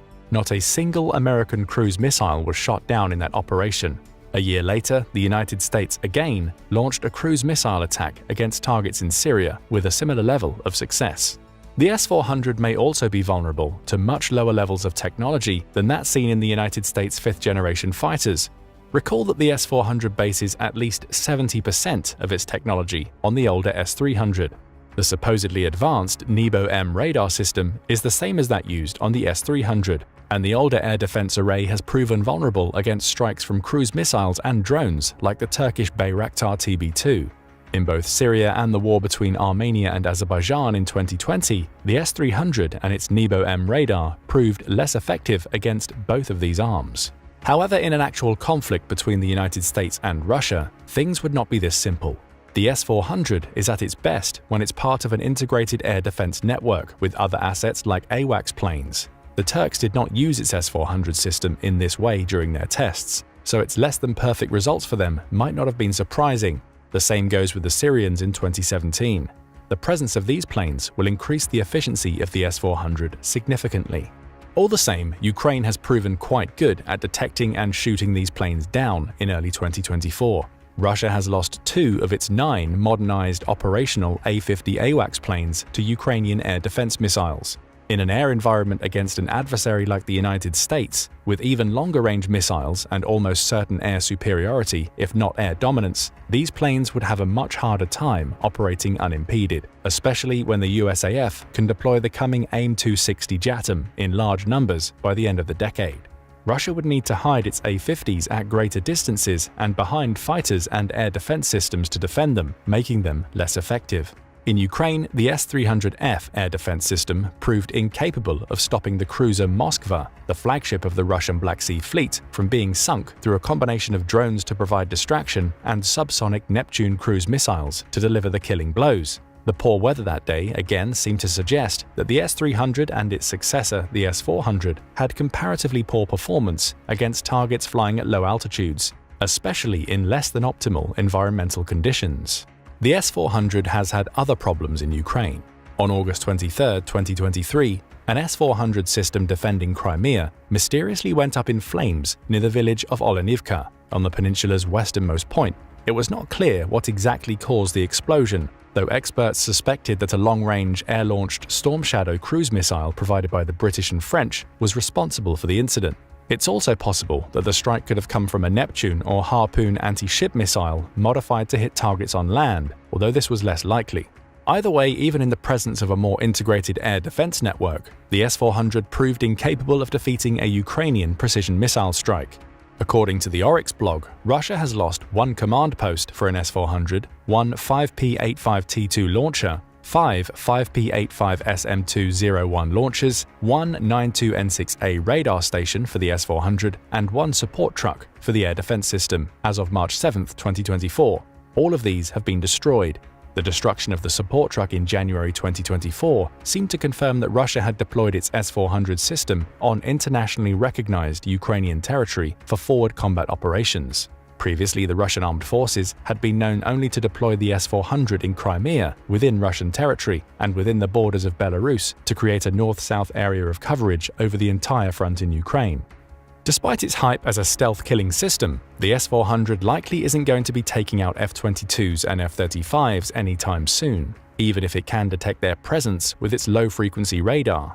The United States' coming 6th-generation fighters, the Air Force's NGAD and Navy's F/A-XX, will almost certainly be even less observable than the 5th-generation fighters, making the S-400's task of defending the skies over Russian positions that much more difficult. The F-35's situational awareness adds another wrinkle to the S-400's prospects in a conflict, as its flying supercomputer attributes enable it to link with other assets in all branches of the United States Armed Forces to create what the brass at the Pentagon calls a kill web. This will be especially pronounced when the F-35 gets its Block 4 upgrades. So, for example, the F-35 might be able to spot an S-400 air defense system, and then, instead of attacking it itself and making it more vulnerable to being counterattacked, it can instead relay the data to a ship offshore that can then in turn send a barrage of cruise missiles against the Russian target, or command drones to attack it in order to cut down on costs. The coming 6th-generation fighters in America's air fleet will improve upon these abilities. All of this is not to say that Russia's S-400 is a poor-quality system, but rather that the claims that it can destroy stealth aircraft just because its low-frequency radar might be able to detect them likely would not stand up to scrutiny in a real-world confrontation. Its comparatively low amount of available ammunition per battery would also be a problem in a full confrontation with the United States and NATO. The S-400 remains capable, but like usual, just not as capable as Russia claims. What do you think about Russia's S-400? Was it worth it for Turkey to acquire in the face of American sanctions? Don't forget to let us know in the comments. On April 1st, Israel is believed to have launched an attack on the Iranian consulate in Syria, an event that marked a massive escalation of tensions between the two countries. Iran lost one of its leading soldiers, Brigadier General Mohammad Reza Zahedi, in the attack, along with several commanders from its Islamic Revolutionary Guard Corps. Iran didn't take the attack lying down. Approximately 2 weeks later, Iran launched a terrifying combined missile and drone strike against Israel. Around 300 aerial threats were sent into the skies, targeting several Israeli locations, but most were shot down before they could do any real damage. But Israel wasn't alone in defending itself against the Iranian threat. As the US Department of Defense highlighted in an April 16 press release, it also took part in the defensive operation. Its Central Command forces, supported by destroyers the USS Karni and USS Ali, destroyed over 80 of the drones Iran launched, along with around 6 ballistic missiles. In doing so, the US may have played into Iran's hands. Following the attack, the prospect of war between Iran and the United States is higher than it's been in years. And in this video, we're going to theorize one way the war might happen, hour by hour and month by month. Hour 1. Deeper within the Sadabad complex, Iran's president, Ibrahim Raisi, feels as if he's starting to see his plans come to fruition. Mere days ago, he baited the United States into destroying some of its missiles and drones. Yes, that aerial assault targeted Israel, and he'd hoped to cause some damage against one of his greatest enemies in the Middle East. But his real goal was to tempt the United States into responding to his strike. Now he has justification for what he's planned. Raisi has spent over a decade cultivating relationships with Islamic insurgent groups throughout Asia, Hamas in Gaza, the Houthis in Yemen, even Hezbollah in Lebanon. All are on his payroll, receiving funds and equipment to carry out their attacks, and what Raisi provides allows him to use these smaller groups as proxies for his geopolitical goals while keeping his own hands relatively clean. But more important to him are the resources his ties to those groups provide. Not only can Raisi attack his enemies with these proxies while maintaining some level of deniability, but he can rely on them to insert combatants into countries he'd otherwise be unable to reach. Countries like the United States. Over several years, Raisi and his proxies have been sending agents into the United States. Some have been caught, but far more have managed to establish themselves as citizens of the country. They've just been waiting for their call to attack. Raisi provides it, but the attack doesn't come in the traditional military sense. There will be no fighting between Raisi's insurgents and the United States military. Instead, each will become a martyr, targeting locations throughout the United States where large numbers of people gather to wreak havoc and sow the seeds of terror in the country. Concerts, sporting events, malls, they're all targeted with synchronized attacks that result in the deaths of tens of thousands of civilians, primarily the victims of suicide bombings or gunfire. At the same time, Iran attacks American interests closer to home. Missiles fly over the Strait of Hormuz, through which 33,000 ships, including American oil tankers, sail every year. The attack is devastating, destroying several oil tankers and cargo ships, though Raisi isn't able to take out the USS Bataan or the USS Carter Hall, both of which have been stationed in or near the strait since August 2023. That doesn't matter, he's happy to engage both in a naval battle after the fact. What mattered most was the statement. Ebrahim Raisi has just declared war on the United States. Hour 2. President Joe Biden and his most trusted advisors are scrambling. Over the last hour, they've received words of dozens of attacks on American soil, along with news of missiles targeting American commercial and oil vessels in the Strait of Hormuz. This is no coincidence. Intelligence briefings in the immediate aftermath of the attacks confirm what Biden already feared. All of the attacks can be linked to Iran. As data continues to flow in, the names of those who killed civilians on American soil and the nature of the missiles flying over the Strait of Hormuz, Biden comes to terms with the fact that the US is now at war. More is coming. Hour 3. Raisi doesn't take much time to relish in the success of his initial attacks. He needs to do all he can to prevent a hasty American response, which means turning his focus toward the country's regional allies, the United Arab Emirates, or UAE, and Saudi Arabia. Cyber warfare is the next step. According to America's own Cybersecurity and Infrastructure Security Agency's assessments, Iran represents a major cybersecurity threat to the rest of the world, primarily because of its willingness to conduct aggressive operations. State-sponsored malware and ransomware attacks are already common, but what Raisi has planned now will surpass anything Iran has done before.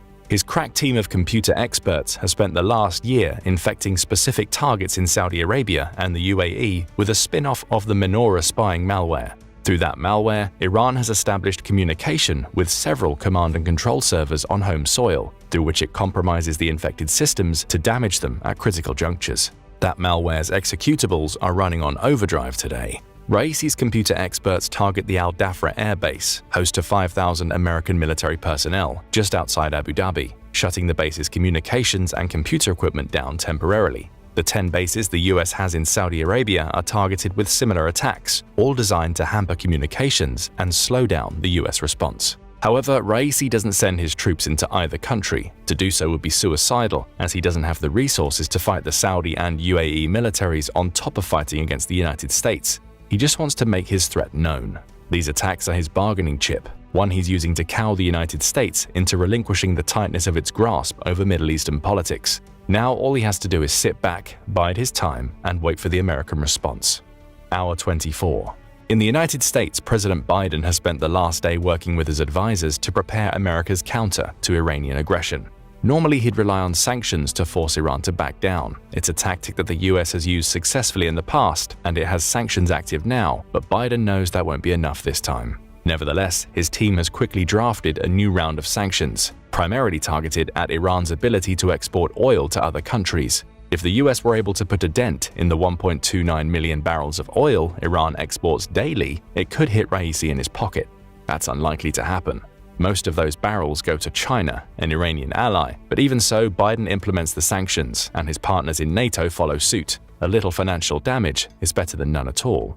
More important will be his response to Iran's attacks in the Strait of Hormuz. After all, he knows that Raisi can't send his military onto American soil, so the US will have to engage him closer to home to show that it's simply not lying down and allowing the attacks to happen. Furthermore, he can't allow Iran to have control over that passage of water. Too much cargo and oil that's valuable to the United States passes through. He has to control it as quickly as possible, both to hurt Iran and protect America's interests. The USS Bataan and the USS Carter Hall are both on alert and have orders to attack any Iranian naval vessels they find.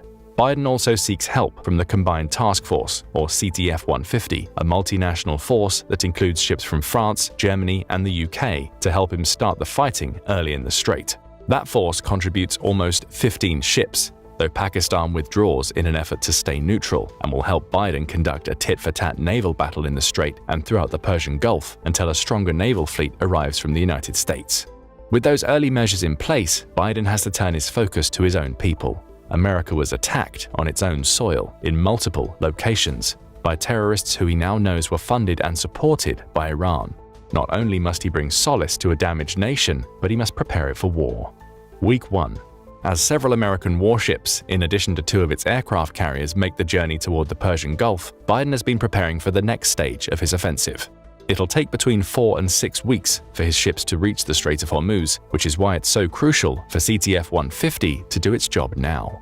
Once they arrive, he'll institute a blockade, giving America control of the ships that sail through the strait, in addition to allowing him to position his aircraft carriers so that he can launch aerial assaults on Iran.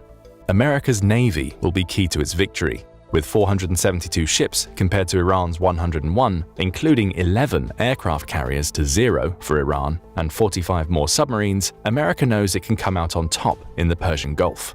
Besides a handful of corvettes and frigates to support its 19 submarines, Iran's navy is mostly made up of patrol vessels. That will play against Raisi in the long term, as Iran will be able to do little to prevent America from taking the Persian Gulf and setting up blockades. But that will come in time. For now, Biden has to rely on the smattering of bases the US has set up near Iran. The country's bases in the UAE and Saudi Arabia are back up and running, giving Biden thousands of troops he could send to storm Iran. But he doesn't send that order. Instead, those troops are prepared to move to the coast lining the Saudi and UAE sides of the Persian Gulf. Once the US controls that stretch of water, it'll establish a through line using Saudi Arabia, through which it will funnel troops to transports in the Persian Gulf to ship them into Iran. America's alliance with Israel will also pay dividends. Iran's war with the US was triggered because of an attack on Israel. Now that America has officially entered the fray, Israel is more confident in its ability to directly declare war against Iran. It has backup. It's not going to fight alone. And now that Iran has launched such devastating and public attacks on the United States, popular support has started to lean in Israel's favor. So, as the UAE and Saudi Arabia provide the US with inroads into Iran via the Persian Gulf, Biden also sends ships and troops sailing through the Mediterranean to reach Israel. From there, America can launch aerial attacks and perhaps even send ships via the Red Sea into the Arabian Sea to cut off any support others might send to Iran. All in good time. For now, Biden simply has to wait for his navy to arrive. Week 2. The tit-for-tat fighting in the Persian Gulf, and particularly the Strait of Hormuz, hasn't been going in Iran's favor. But it's not all bad news for Raisi. One of his submarines managed to sink the USS Carter Hall, taking out the small ferry-class dockship. But Raisi knows America's navy is coming, and he needs to do as much damage as he can, as fast as he can. That means turning to Iran's huge stockpile of missiles. According to Iran Watch, the country has around 3,000 ballistic missiles stockpiled, notwithstanding a growing collection of land attack cruise missiles. The country has also developed solid propellant missiles, allowing for faster firing and acceleration, and it's those missiles that'll be turned against the few American ships in the Persian Gulf right now. Khyber Shekan and Emad missiles are fired from silos on the Iranian mainland, capable of traveling 900 miles and 1,056 miles respectively. Those missiles can easily reach the American ships in the Gulf. They're backed by Shahab-3 missiles, which can travel 808 miles, as Iran launches a battery against the American ships. But Raisi doesn't stop there. Dozens of the Shahed-136 drones are sent over the Persian Gulf. These drones, which are the same as those Raisi used to attack Israel mere weeks ago, carry a small explosive payload that detonates upon impact with a target. They may not be strong enough alone to take out the USS Bataan, but when combined with the missile volley coming out of the country, that ship's anti-air defenses are soon overwhelmed. It sinks. And with further missile attacks coming, the dozen or so ships that are part of CTF-150 choose to withdraw to a safe distance. They've done their jobs, but now that Iran has shown a willingness to send missiles into what was previously a naval battle, they'll sit out until reinforcements arrive from the United States. Week 3. Raisi's plans have worked so far. He's retaken the Persian Gulf and the Strait of Hormuz, even though he can only protect those waterways with patrol boats and a small fleet of submarines. That doesn't matter. He knows the US will take them both back when their full fleet arrives. What he's not so concerned about is whether the US will try a full land invasion once it secures the Persian Gulf. That would be unwise. Iran is the 18th largest country in the world in terms of pure land mass, and its geography makes trying to invade a treacherous prospect. The US can't enter from the east. That would mean going through Afghanistan, which the US recently exited, and essentially starting a second war. Add 2 deserts into the mix, and American troops will be ripe for the picking if they came from the east. A Western invasion is more possible thanks to America managing to convince Saudi Arabia and the UAE to allow it to use bases in those 2 countries to home in on the Persian Gulf. But the Zagros Mountains, which line much of Iran's western borders, means an incursion wouldn't be simple. If America wanted to land troops into the country, it would likely need to do so via the same water pass Saddam Hussein used when Iraq invaded Iran in the 1980s. But even that isn't a surefire thing. The invading forces would still run up against the Zagros Mountains, and that's after negotiating the swampy terrain in the southwest where the Tigris and Euphrates intertwine. Raisi believes his country is a fortress. With the Persian Gulf temporarily secured, he focuses on coordinating more terror attacks. Iran's proxies are being weeded out in the United States, but enough evade the authorities long enough to commit more bombings and shootings. Raisi knows those insurgents are a finite resource. With the US imposing strict restrictions on travel, it's unlikely that Iran will be able to sneak many more of its fighters into the country. But that's okay too. Those who are already there have done their jobs. The American people are panicking. They don't know where the next attack will come from. And Raisi feels that helping to build this panic could soon sap the country's appetite for war. Weeks 4 to 6. Biden has re-evaluated his plans slightly as his naval forces arrive to the Persian Gulf. Though he'll still send thousands of troops to supplement the military bases America has bordering the Gulf, those troops won't invade directly. That would just lead to more bloodshed than he believes is necessary, with thousands of Americans likely to be killed as they filter into Iran from the southwest. Instead, he'll send troops into Israel, Saudi Arabia, and the UAE, a constant presence to keep Iran on edge. The US chooses to respond to Iran's missile volleys in kind. As its ships arrive in the Persian Gulf, they set about the task of clearing the waterways of the patrol boats Iran has patrolling. The country's few corvettes and frigates are easy targets for America's destroyers, with the arrival of a small fleet of submarines proving more than a match for Iran's own fleet. Now in position, those ships prepare to fire missiles at select targets on the Iranian mainland. But they won't be the only form of attack the US leverages. Accompanying the fleet that takes the Persian Gulf are 2 aircraft carriers, the USS George H.W. Bush and the USS Gerald R. Ford. The latter carries over 75 aircraft, with the former carrying 60, and they'll be used to bring America's air superiority to bear. F-18 Super Hornets will make up the main attack force, backed up by Northrop Grumman E-2 Hawkeyes that will be responsible for conducting reconnaissance and helping the Super Hornets find targets on the Iranian mainland.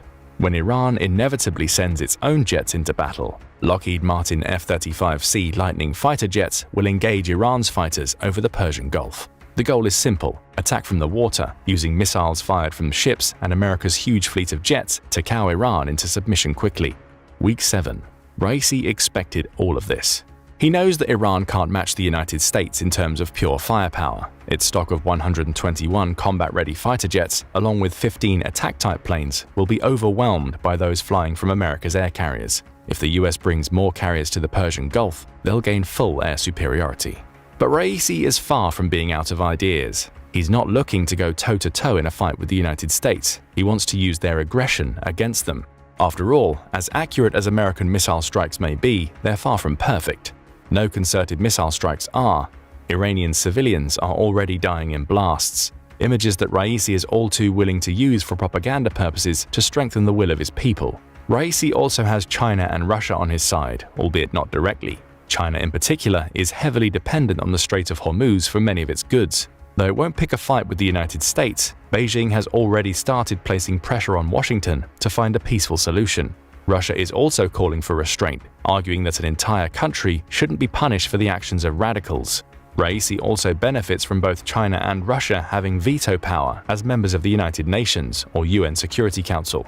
Both use their vetoes, preventing the United States from obtaining global political legitimacy for the war via the UN. All of the while, Iran is spreading more chaos throughout the Middle East through its proxies. Hamas and Hezbollah maintain their focus on Israel, while the Houthis in Yemen grow ever bolder in their attacks on the Red Sea. The US has to divert at least some of its naval forces to that area.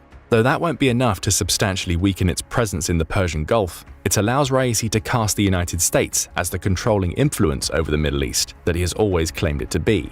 Attacks also start occurring in the UAE and Saudi Arabia. The Houthis play a part in the attacks on the latter, with funds and equipment having already been funneled out of Iran to allow for their attacks on Saudi airports and energy plants. Raisi is gambling. If he wins, he could induce a war weariness in the United States quickly, as well as use his proxy attacks to make Saudi Arabia and the UAE withdraw their support for America. Month 2. Biden sees that the war is already at a sort of stalemate. Iran is baiting the United States to invade its mainland, an action that Biden knows is extremely risky. If the US were to throw its full force into that invasion, it's inevitable that hundreds of thousands of people, both troops and civilians, will die. He also knows that the Iranian people have been galvanized against the US due to civilians having already died in American missile strikes.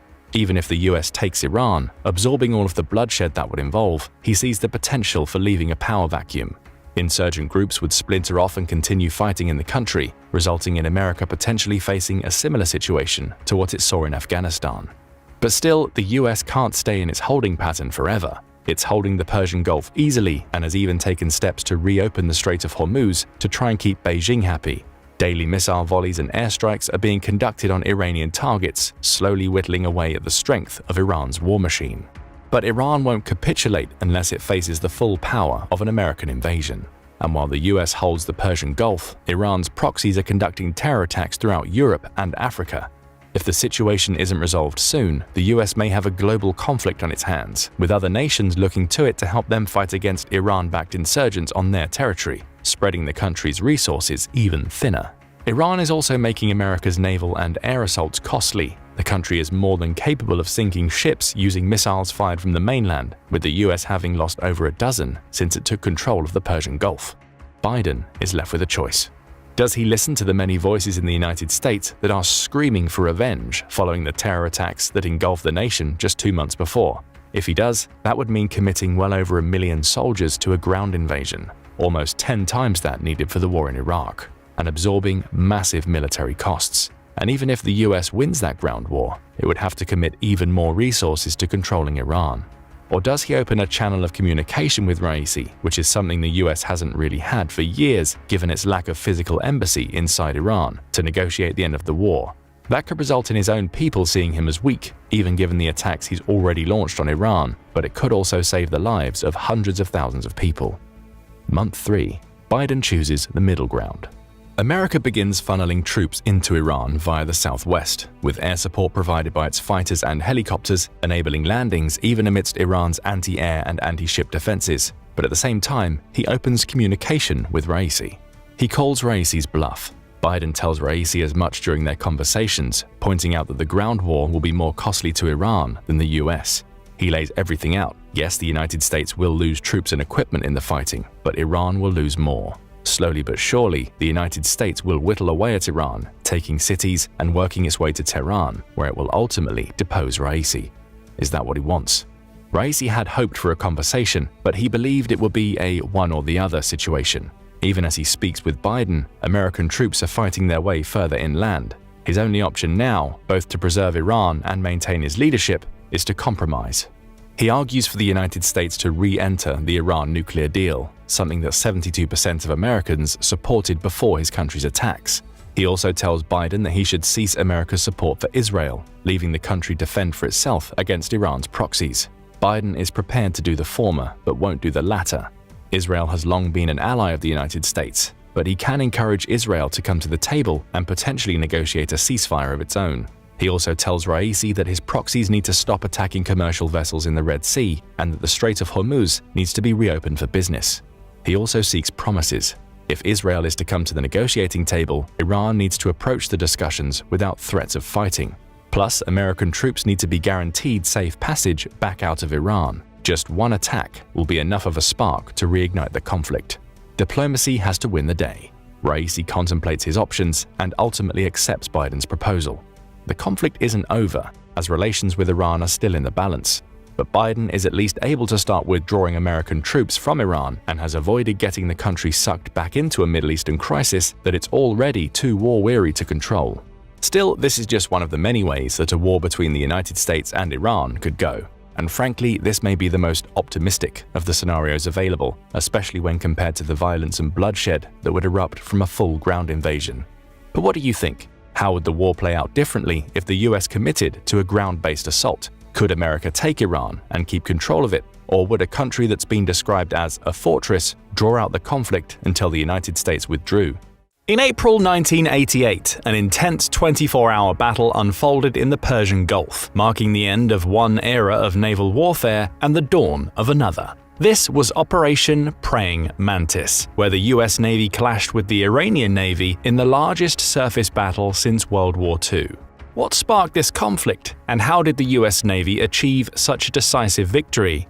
To understand this monumental clash, we must journey back to the chaotic environment of the late 1980s. The Iran-Iraq War was raging, and the Persian Gulf had become a volatile battleground. Saddam Hussein's unprovoked invasion of Iran had escalated into a brutal stalemate, with both sides resorting to desperate measures, including chemical warfare and massive human wave attacks. In September 1980, Iraq launched an unprovoked invasion of Iran. Scholars and historians continue to debate the exact reasons why Saddam Hussein, Iraq's dictator, did this, but it was probably a combination of things. One of the primary reasons, and what was cited by Saddam publicly, was that he did not want either country to meddle in each other's affairs. For you see, once the Iranian Revolution of 1979 had occurred, powerful extremists had taken root in Iran and were interested in exporting their version of Islam to the world. Saddam, wanting Iraq to remain secular and nationalist-focused, did not want Iran stirring up trouble with Iraq's Shia minority, since he was already having problems with Kurds and could not afford issues with the much more numerous Shia Iraqis. Another major issue was land. In 1975, Iraq had signed what Saddam viewed as a very one-sided agreement about a border dispute over sea access on Iraq's small coastline with Iran. During this one-year war that preceded the agreement, Iraq's outdated military was defeated handily by Iranian formations. Since the agreement, Iran had also not handed over land to Iraq as promised, and 2 weeks before the invasion, Iraqi troops forcibly annexed the area stipulated as Iraqi land in the treaty. The last reason for Saddam to invade Iran was his desire to unseat Egypt as the leader of the Arab world. With Saddam so hell-bent on bolstering the power of the Iraqi military, which he did to great success in the 5 years leading up to the invasion, he saw Iran's weakness due to the execution, arrest, and exile of thousands of military officers and the degradation of Western equipment from sanctions as his opportunity to strike. With that, the Iran-Iraq war was on, but it was not the walk in the park that Saddam had thought. Though the Iraqis had made some good progress in their invasion of Iran, fanatical resistance, mountainous terrain, and the survival of most key Iranian equipment in the opening salvos slowed and then halted Iraq's invasion. In the coming 18 months, the Iranians pushed back the Iraqis across the international border, and the war entered a vicious stalemate. During the stalemate that ensued, both sides looked for ways to tip the edge of the war in each other's favor. Before long, both were using chemical weapons against one another, as well as Iran creating ad hoc formations of fanatical volunteers that included teenagers as young as 12 and men as old as 80. These new units, known as the Ba'athi, were a desperate measure by Iran to send literal human waves of poorly armed attackers to slowly grind the Iraqis down. The tactics slowly worked, but at the cost of hundreds of thousands of casualties. As the war continued on with no end in sight, Iraq sought to open a new front in the war by attacking Iranian shipping and oil infrastructure in the Gulf. While attacks started in 1980, they did not pick up until 1984, when Iraqi warplanes began targeting the central and southern Persian Gulf instead of just the northern part. Once Iraq had expanded its war to the entire Gulf, Iran began to respond to Iraqi attacks in kind. While Iraq mainly relied on its air power due to being almost landlocked, Iran utilized planes, ships, thousands of improvised fast attack craft, and mines to wage war against Iraq. But who was Iran targeting?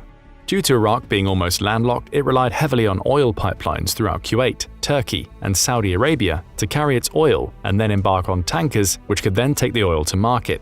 Because of this practice, Iran began targeting increasing numbers of tankers carrying Iraqi oil in the region, especially those leaving from Kuwait. But events on the ground would take a turn for the worse for neutral shipping in the region. In February 1986, Iranian troops captured the Al-Faw Peninsula in southern Iraq. Not only did this capture of Iraqi territory cut off Iraq from the sea for good and destroy the prestige of Saddam's army, but it also gave the Iranians a convenient shooting platform from which to fire Silkworm missiles and other weapons at Kuwaiti tankers, leaving the country with near impunity.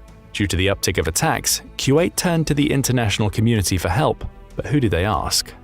At first, Kuwait approached the Soviets and asked if Kuwaiti ships could be reflagged as Soviet ships and enjoy the protection of its navy. The USSR happily agreed to this measure, as the Soviets were always looking to increase their presence in the Middle East by any means necessary. But of course, the US would not allow this to occur. Instead, after consulting with his defense advisors, President Reagan declared that the US would reflag Kuwaiti tankers under the US flag and that they would enjoy the protection of the US Navy for the duration of the war. Of course, this bold statement left many questions unanswered for the military about how, when, and where to conduct defensive operations. Navy leadership at first wondered what the strategic objectives of such a plan could be.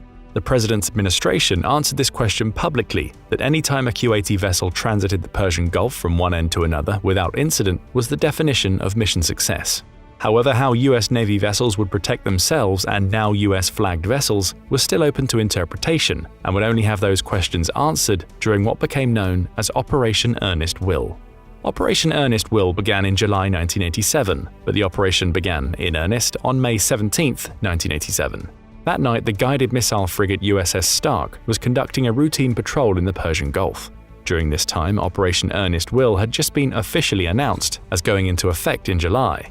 For the time being, the US maintained a presence in the Middle East to deter attacks on neutral shipping in the region, but that night, this routine patrol became anything but. On that fateful evening, the crew of the Stark was settling into their evening routine of box ops and maintaining an air and surface picture of all belligerent and neutral contacts in the area. Around 10 o'clock at night, the crew noticed an Iraqi jet take off and start heading south towards them. However, a full-scale war was going on and Iraqi jets operated all the time. The crew merely needed to track and report its movements. That was until it did something different. After traveling about 50 miles, the plane made a sharp left turn. With its new course, the plane was headed directly toward the Stark. Despite a negative response to hails and queries, the crew did not take any other evasive action until it was too late. At around 20 miles away, the Iraqi jet launched 2 Exocet missiles at the Stark. Due to a radar casualty, it was not apparent that this had occurred. Only when a lookout visually saw the missiles 2 miles away did the ship take evasive action. As the captain ordered the Stark to turn hard to starboard to unmask her close-in weapon system, the ship took the first missile about 4 seconds later. However, this missile did not detonate, but the second one 30 seconds later did. In the ensuing inferno, 37 of her crew died and 21 were badly wounded. Firefighting efforts lasted throughout the night, and she was barely able to limp back to port in Bahrain for emergency repairs before departing the region. While the root causes and what happened in the immediate aftermath remain a hotly debated and controversial historical debate, its effect on US temperament towards the war was profound. Though the plane that struck the Stark was Iraqi, US leadership knew that the conflict has now taken a strategic shift. This was the first time that a US warship had been damaged and sailors killed during the war so far. Despite the US not condemning Iraq due to wanting to support the country with its war against Iran, the US still saw Iran as the more significant threat. Instead, the Reagan administration used this tragedy to galvanize its support base in the military that a much larger US presence was needed to deter future acts of aggression. This set the stage for the huge military force that followed, which saw the increase of the Middle East Force, which eventually became today's Fifth Fleet, from a force of around 7 ships to over 30. The reason for the large uptick in ships was the need to escort ships. These escorts worked as follows. Before transiting the Strait of Hormuz, ships would assemble in the Gulf of Oman to meet with their escorts. Once communications had been established and everyone knew the plan, the convoy would then head north through the Strait of Hormuz and into the Gulf to whichever port they were going to. On the return trip, escorts inside the Gulf would then assemble the ships and took them back the way they came. And while this sounds simple enough, it was anything but, as the very first US convoy proved. On July 22, 1987, the first convoy of Earnest Will left to head north. Consisting of 3 warships and 2 tankers, including the 400,000-ton former Kuwaiti tanker renamed the Bridgeton, the trip seemed to be going all right until the convoy just left the Strait of Hormuz. Just north of this choke point, as the Bridgeton's captain described it, a giant shudder rocked the whole ship, an impressive feat for such a large vessel. After taking stock of what happened, it soon became apparent that the Bridgeton had struck a mine and had a 15-foot hole in her hull. Fortunately, the Bridgeton was heading north and was therefore empty and not loaded down with crude oil. Once this happened, the protectors in the convoy became protected, and all changed course to be behind the Bridgeton. With very little mine warfare capabilities, this convoy was a sitting duck, and the Iranians knew it. Fortunately, no further attacks happened and the ships got to port in Kuwait, but there was just one problem. Though it was very clear the Bridgeton had struck a mine, it was not clear whose it was. Even though Iraq claimed through both official channels and backdoor conversations that they were not mining the Gulf, suspicion fell squarely on Iran. However, with the regime claiming they had not done so, and with no evidence to the contrary, the US could not blame Iran then. However, this attack greatly altered the course of the operation. After the Bridgeton was hit, the US Navy really focused on hunting mines in the region. As part of these efforts, the Navy recommissioned 5 retired minesweepers back into service and flew in another 8 CH-53 Sea Stallions, which are helicopters designed to hunt mines. The Navy also increased the number of helicopters on deployed ships in the region that could carry mine-detecting arrays, and also added Army Special Forces and SEAL teams to help board mine-laying vessels. And if that were not enough, the Navy created 2 floating helicopter bases after being denied basing rights to have 24/7 helicopter coverage in the region. With all of these assets in the region, it was only a matter of time until the US caught Iran in the act of laying mines, and that came in September. Late that evening, around a shallow shipping channel northeast of Bahrain, a US ship was on a routine patrol when her crew spotted something odd through night vision goggles. In the distance, they saw what looked like a fishing trawler suddenly turn all its lights off. Then the crew could clearly see that people on deck were preparing mines to be thrown over the side. With this visual sighting of mine laying in the act, the crew quickly launched 2 US Army MH-6 helicopters flown by Special Forces warrant officers whose sole mission was to hunt down mine-laying ships. Once airborne, the 2 helos quickly fell on their prey. As the crew was still actively throwing mines into the water, the helicopters opened fire with their miniguns. Once the helos had made their first pass, they made another, this time firing their 3.75-inch rocket pods filled with fletchet darts that pierced through flesh and steel like it was nothing.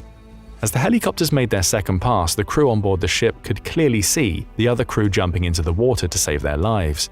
But instead of boarding an unknown hostile vessel at night, higher headquarters had the sailors stand by until a SEAL team could be brought to the area and conduct the boarding in the morning. What they found helped set the stage for what was to come that following spring. Once aboard the vessel, the SEALs found out that the ship was an Iranian-flagged vessel called the Iran Agir. Besides plucking both dead and alive Iranian crew from the ship and the waters around it, the SEALs discovered a critical clue that poked a giant hole in everything Iran had been saying about mining. On deck, the hapless crew had abandoned 9 naval mines in various stages of being armed. The serial numbers and lot numbers on the mines proved they were of Iranian origin. But despite this damning evidence, the Reagan administration decided that they still needed to show some more restraint. That was until another event a month later. After Iran had captured the Al Faw Peninsula, they began regularly targeting vessels leaving Kuwait with Silkworm missiles. On October 15, 1987, a previously escorted US-flagged supertanker called the Sea Isle City was getting underway from Kuwait. Once in open ocean, she would then meet up with their American escort ships to transit the Persian Gulf, but she would not make it there. As the Sea Isle City was just getting out of port, she was hit in her bridge by an Iranian Silkworm missile. The blast blinded the ship's captain and wounded 18 other crew members. Once the word got out about the attack, Reagan finally decided that action must be taken, but wanted a limited-scale attack. This event would be codenamed Operation Nimble Archer. In trying to decide the target for the attack, the US chose a derelict oil platform in the southern Persian Gulf. But why would the US pick such a target? Because Iran's naval capability was limited, the Revolutionary Guard Corps and Navy worked together to man derelict oil and natural gas platforms throughout the Gulf. These platforms were bristling with radars, communication equipment, and air defense systems to track all shipping in the region and shoot down Iraqi aircraft. The information gleaned from these lookout stations would be passed along to shore-based missile sites that were firing at merchant vessels. Reagan, on advice from the Joint Chiefs of Staff, decided on a limited operation to destroy one of these lookout posts to send a message to stop doing this. The task force assembled for the mission included 6 US warships and accompanying air cover. Their orders were to go up to the platform, give the Iranians time to evacuate, and then destroy it with naval gunfire. But the plan didn't exactly go that way. As the Americans came up to the platform, the Iranians heeded the radio warning and left. Once the US ships saw the Iranians leave, they began firing high-explosive shells. However, after more than 1,000 rounds, the platform remained standing. To finish the job, a squad of explosive ordnance disposal technicians boarded the platform, packed it with explosive charges, and set it off. In the words of one officer who witnessed the event, the platform simply disappeared in the massive explosion. After Operation Nimble Archer, things began to quiet down for a bit. Though Iranian attacks on US ships stopped, Iran continued to up its attacks against other neutral shipping. As a result, the convoys began to get bigger and bigger, as sometimes dozens of unaligned vessels forced their way into US formations to be protected against Iranian attacks. This environment of fear is where the US found itself until that fateful day of April 14, 1988, which would be the event that set in motion Operation Praying Mantis. On that fateful day, the guided missile frigate Samuel B. Roberts was steaming in a southerly direction when, all of a sudden, one of her lookouts spotted something off her bow. Unsure exactly what it was, the ship slackened her speed and inched closer to investigate. Due to the fact that many merchants shipped live animals in the area and frequently threw dead ones overboard, the crew at first thought the object might be a dead sheep or goat. However, as the Sammy B, as she was affectionately known, got closer, the crew realized they were in fact in a minefield. Knowing that the best course of action was to reverse the way they came, the captain ordered the Sammy B to slowly back out of the minefield. However, as she did so, a terrible explosion rocked the ship. Unknown to the crew, a 25-foot hole was now in the bottom of the ship. The blast had actually broken the ship in half and knocked its engines off their mounts. What happened next is the stuff of damage control legend. To save the ship, the crew literally held it together with cables to keep the two halves together. The engineers valiantly kept power on throughout the ship the whole time, and the ship had its entire combat systems suite ready to fire against any other Iranian threats. Though 10 sailors were wounded in the blast, the ship managed to make it to Bahrain under her own power. But how did the US know it was an Iranian mine that Sammy B struck? In the days after the incident, Iranian vessels began searching for mines to pluck out of the water before the Americans could find them. However, they were not good enough since the US was still able to send teams that collected several mines in the area. The serial numbers and make of these mines matched the ones recovered from the Iran Ajah the previous fall. With clear concrete proof that these had been Iranian mines, the US knew that something drastic had to be done. And what the Reagan administration decided to do next set the two countries on a collision course for a fight. As soon as the president got confirmation that Iran had been the culprit in this most recent attack, he assembled his defense team at Camp David to come up with a plan. During initial conversations, Chairman of the Joint Chiefs of Staff Admiral Crowe proposed that the US sink an Iranian warship. The one he had in mind was the Iranian frigate Sabalan. Commanded by an Iranian officer nicknamed Captain Nasty, the ship was famous for forcing merchant vessels to stop, searching the ship, and then shooting up the bridge and other parts of the ship with gunfire. Before leaving, Captain Nasty would tell the merchants to have a nice day. However, Captain Nasty would have Lady Luck on his side, as the other members in the room talked Reagan out of doing this. Instead, the course of action chosen for the operation would be to eliminate the Sasan and Siri platforms. But President Reagan gave a strict caveat. If the Iranian Navy dared venture to meet US ships, they could sink them. With that, Operation Praying Mantis was a go. As far as how to conduct the operation, the Middle East Force commander divided his 9 ships into 3 surface action groups, or SAGs. Each SAG was given a specific task. SAG Bravo was in charge of destroying the Sasan platform, SAG Charlie was to eliminate the Siri platform, and SAG Delta was to hang back and defend against any Iranian ships that sortied out of port to meet the US force. The attack on the Sasan platform at 6 o'clock that morning kicked off the day's events. After breakfast, US sailors went to general quarters at 7 o'clock in preparation for the attack. Once the ships were all manned and ready for battle, the Americans broadcast a warning over the radio in both English and Farsi that in 30 minutes, the platform would be blown up. With that warning, there was a flurry of activity on the platform. The US sailors could hear the Iranians frantically calling back to Tehran asking for orders. They begged the Americans for more time, but they refused. At 8:04 a.m., 30 minutes on the dot, US ships began lobbing 5-inch airburst rounds into the platform. The very first round that hit the platform struck just above the ZSU anti-air gun the Iranians were manning and wiped them out. After a few more shells, the Iranians got back on the radio and said they were evacuating. US forces watched as the Iranians scrambled down ladders onto a waiting tugboat while helping some of the wounded survivors down. Once the tug left, a helicopter came in and fast-roped a squad of Marines onto the platform, who cleared it and collected any intelligence they could find. They then set explosive charges and left. Once safely back on board, the Americans blew up the platform. it was now SAG Charlie's turn to get some action. After setting general quarters at 7 in the morning, the SAG began circling the Siri platform. Once all crews were manned and ready, the ships began issuing a warning at 7:55 that in 5 minutes they would start shooting and for the Iranians to evacuate. Most of the Iranians on board heeded this warning and began immediately evacuating. Because of this, the SAG commander ordered the ships to hold fire for now to give them more time to leave. However, after 35 minutes of waiting and some Iranians still standing fast to their guns, the US ships opened fire with 5-inch shells and 76mm gunfire. Unlike the Sasan platform, the Iranians returned fire for several minutes. However, when a 5-inch shell hit a compressed gas tank, the resulting inferno incinerated the gun crew. When that happened, the surviving Iranians gave up, and their tug came back to pick up the rest. With the platform now engulfed in a fiery inferno, it was not necessary to send in the SEAL team to finish the job with explosives. But where was the Iranian Navy? Back in Tehran, Iranian leadership was furious. In their mind, one of two things had just happened. The first was that the US had severely damaged Iran's prestige, and there must be a retaliation for that. The other was a much deeper-rooted fear.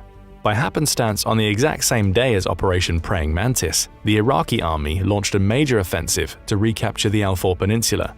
Believing that the US had now officially entered the war on Iraq's side against Iran, hardliner Iranian leadership now considered the US an equal belligerent and sought to do battle. Regardless of the reason, the first surface engagement would not be too long after the destruction of the Siri platform. As SAG Charlie continued to circle the Siri platform, nearby helicopters spotted what appeared to be an Iranian warship heading straight toward the force. As the vessel got closer, ships in SAG Charlie began picking up emissions from the unknown high-speed contact. Intelligence confirmed that the ship was indeed an Iranian warship. The 154-foot patrol craft that was barreling down on the force was the Jashan.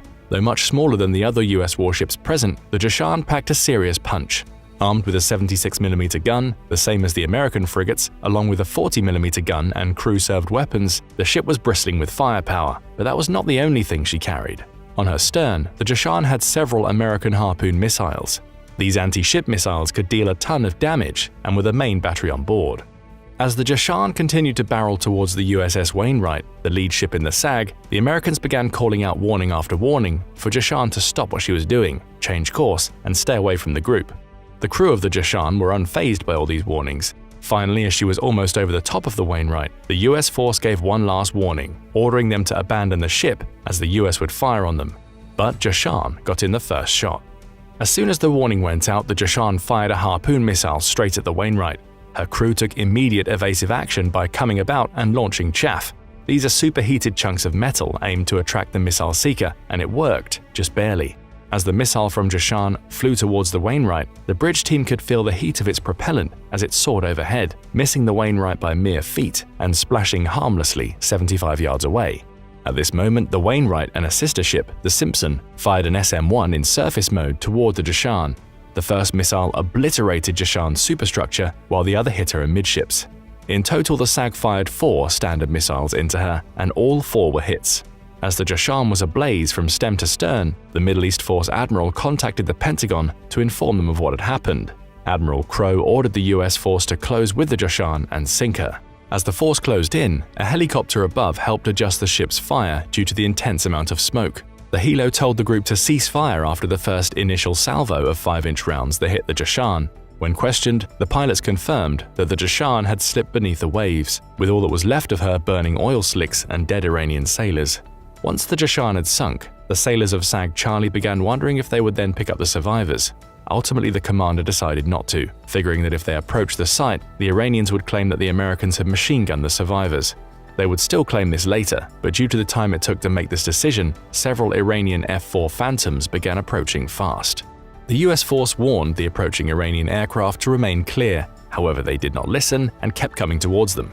As a result, the Wainwright fired 2 SM-1s in air mode towards the approaching aircraft. One of them scored a hit, and the broken aircraft limped back to base, missing part of its wing. Once the aircraft had left, a period of calm settled over SAG Charlie. They had now been in combat for over 10 hours and were exhausted. During this relative calm, the crew realized something was wrong. A Marine Corps Cobra that had refueled on Wainwright earlier in the afternoon was overdue. The helo would eventually be reported missing, and several months after the battle, the US would locate and recover the wreckage. Though there is still a debate to this day, the pilots probably suffered a sense of vertigo when taking evasive maneuvers to avoid Iranian fire and crashed into the sea. They would be the only American casualties of the operation. Though this was the end of the fighting for SAG Charlie, for SAG Bravo, their day was now heating up too, or so they thought. As SAG Charlie was engaging the Joshan, the ships of SAG Bravo were investigating radar contacts when one piqued their interest. In the distance, there was a fast-moving warship going 25 knots. The USS Merrill sent up a Marine helicopter to investigate and asked if they could confirm the ship visually. However, the Marines had to keep a safe distance to be out of danger from air-to-air fire should the ship turn out to be Iranian. The SAG commander grew frustrated that the Marine pilots could not positively identify the ship and asked them to get closer. However, the senior Marine commander did not want to endanger his pilots. Soon, however, the pilots radioed back and said they could see a 3-digit hull number but could not make it out. The sailors on Merrill began scrambling for information to see what Iranian ship it could be. However, according to their sources, there was not a single Iranian ship with a 3-digit hull number. Not wanting to risk shooting someone else by accident, the SAG commander held his fire. It ended up being the right call, since as the ship closed in within 3,000 yards of the force, the crew could see it was a Soviet cruiser. When asked what they were doing and why they had not responded before, the cruiser responded in a heavy accent. "We want to take pictures of history." With that, the Soviet cruiser continued on taking pictures, not realizing it almost became another Joshan. But where was the rest of the Iranian Navy? SAG Delta had spent all morning prosecuting potential surface contacts and looking for the Iranian surface fleet to no avail. However, aircraft from the USS Enterprise, which was in the Gulf of Oman, were conducting patrols in the southern Persian Gulf. When they got word that several Iranian Boghammers, specially made light fast attack craft, were harassing an oil platform and had shot up several merchant vessels. Unsure if they could attack the vessels so close to Iranian territorial waters, the pilots asked for permission to engage, which went up through the Strike Group Admiral, the Midyas IV Admiral, and up to Colin Powell and then to President Reagan, and back all within 3 minutes. And what was the president's response? Shoot them. With that, the American A-6 intruders engaged the Boghammers, sinking one and forcing the rest to run aground Bandar Abbas. But the fight was not over yet. Soon after taking out the Boghammers, the American jets began seeing what looked like a Psalm-class frigate heading towards them. Figuring that this was the prized Sabalan with Captain Nasty on board, the planes were ordered to investigate the ship and confirm it was Iranian due to SAG Bravo's close call with a Soviet cruiser. As the American jets got closer, one of the A-6s volunteered to fly low over the ship. Though it was not the Sabalan, the pilot confirmed it was its sister ship, the Sahand. However, as the pilot flew over the ship, her crew responded with a fury of anti-aircraft fire and shot a missile at the plane. The pilot counterattacked by flying back around and firing a harpoon, several rockets, and a 500-pound bomb. The damage was considerable. By the time SAG Delta arrived on the scene, the Sahand was already a burning hulk. It didn't stand a chance. As the 3 ships of the SAG and 7 more aircraft closed in on her, the US forces began pumping missile after missile into her.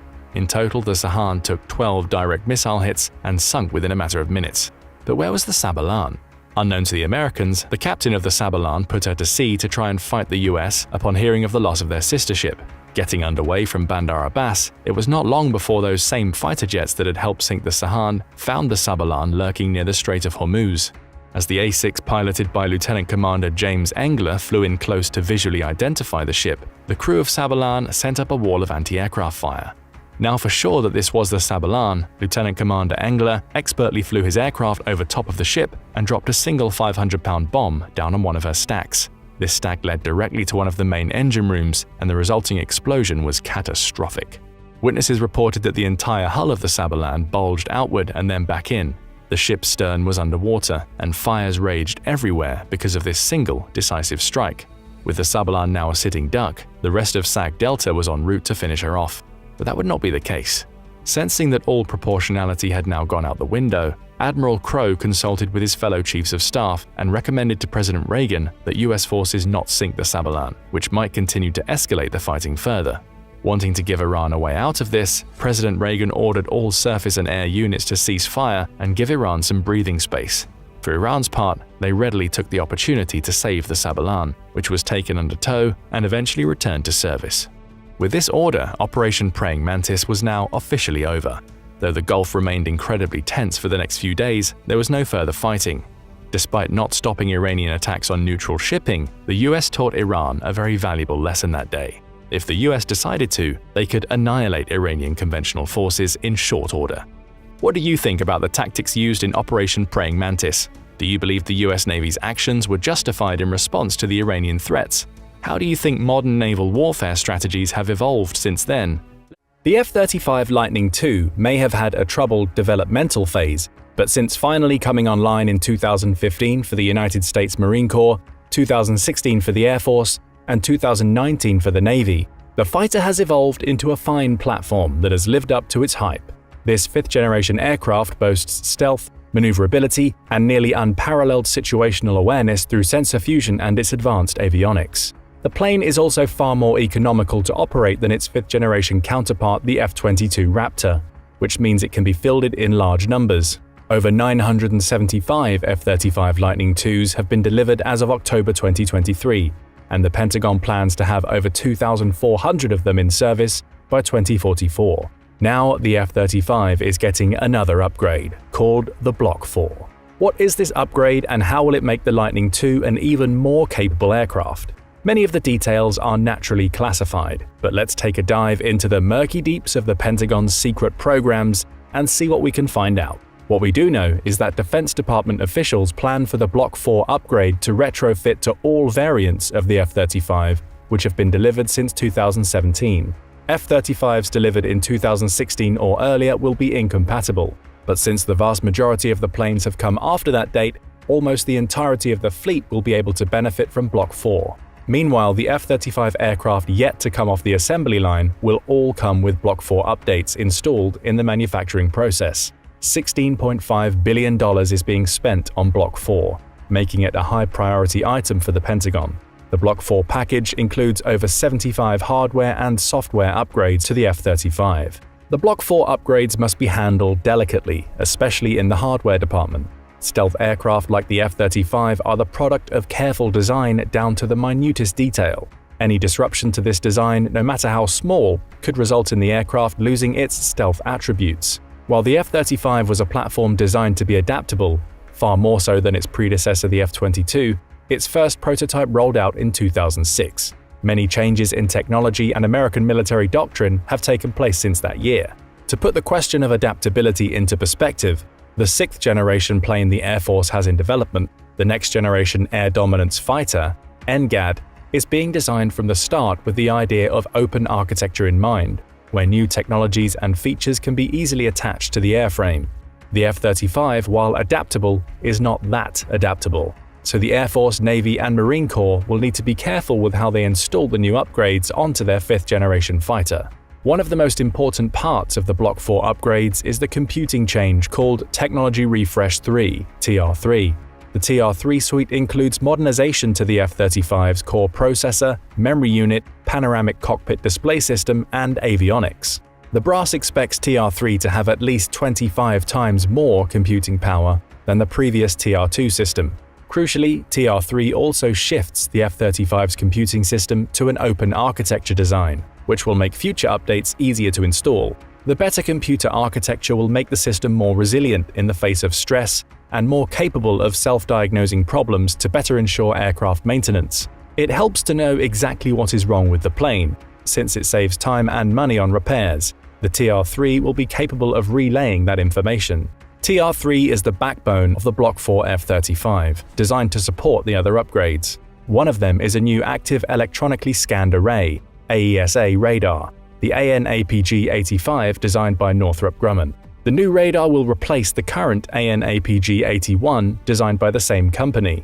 Although the details are naturally classified, the new radar will likely have longer range, higher resolution, superior simultaneous tracking, and better electronic warfare capabilities. Jamming or degrading enemy radars will likely also be easier with an AN/APG-85.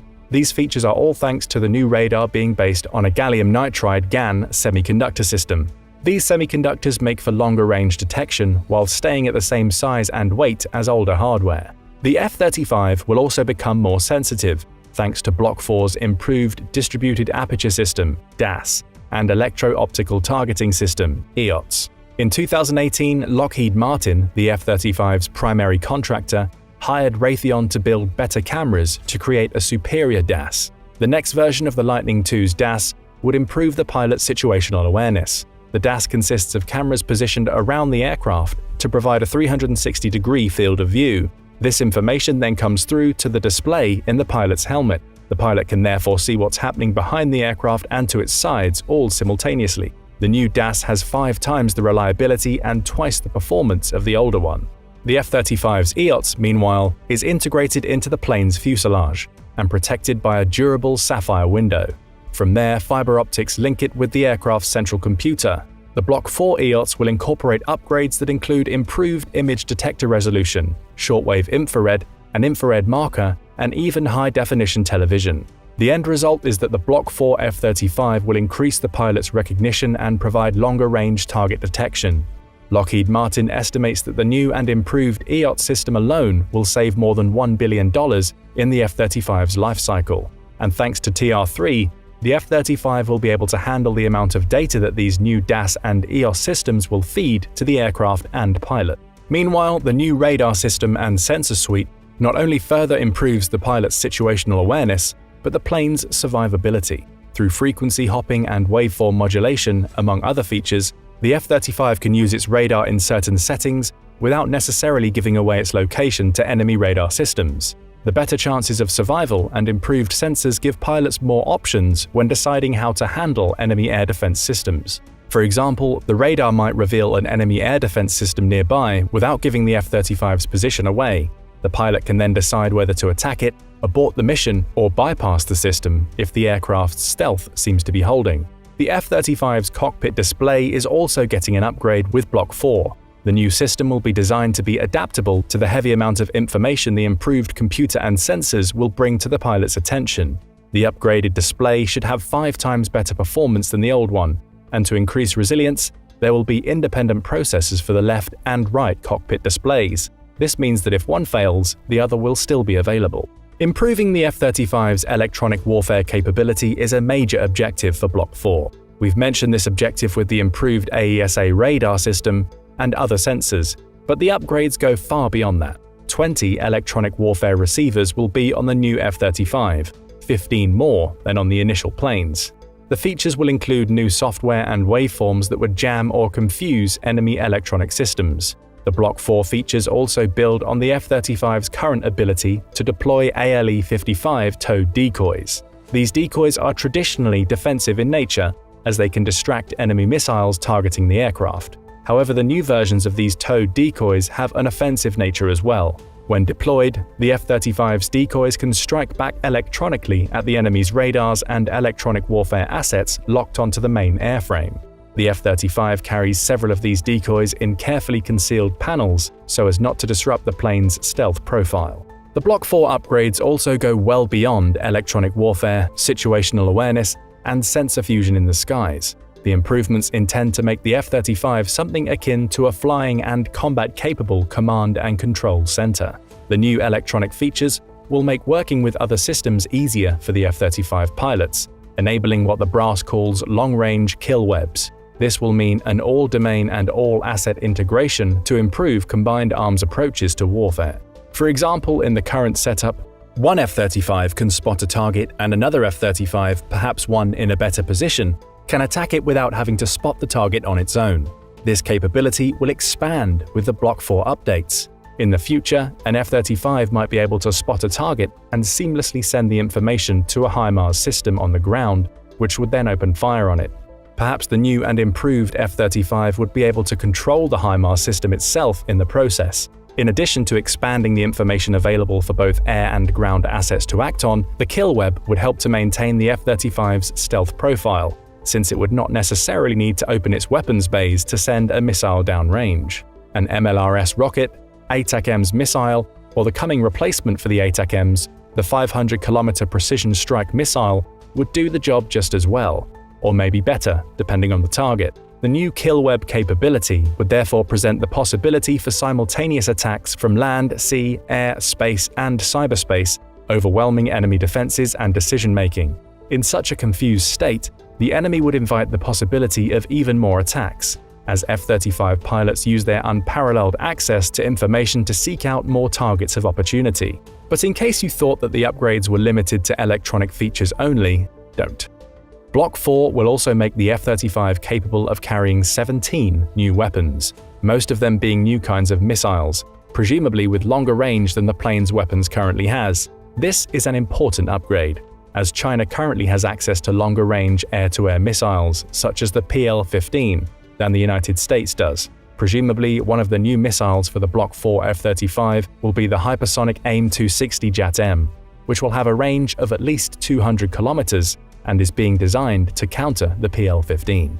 There will also be a higher payload capacity with Block 4.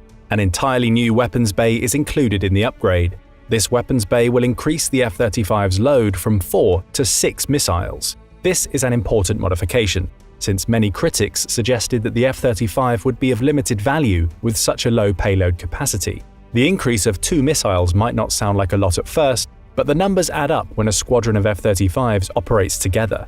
In a hypothetical all-out air battle with a peer or near-peer competitor, the additional missiles will keep the F-35 in the fight for longer before it's forced to retreat to reload, and more ordnance will be flying through the skies towards targets on the ground, sea, or air. Meanwhile, because Block 4 will have greater power requirements, alterations to the F-35's engine will be needed to accommodate the changes, so an entirely different engine is on the menu.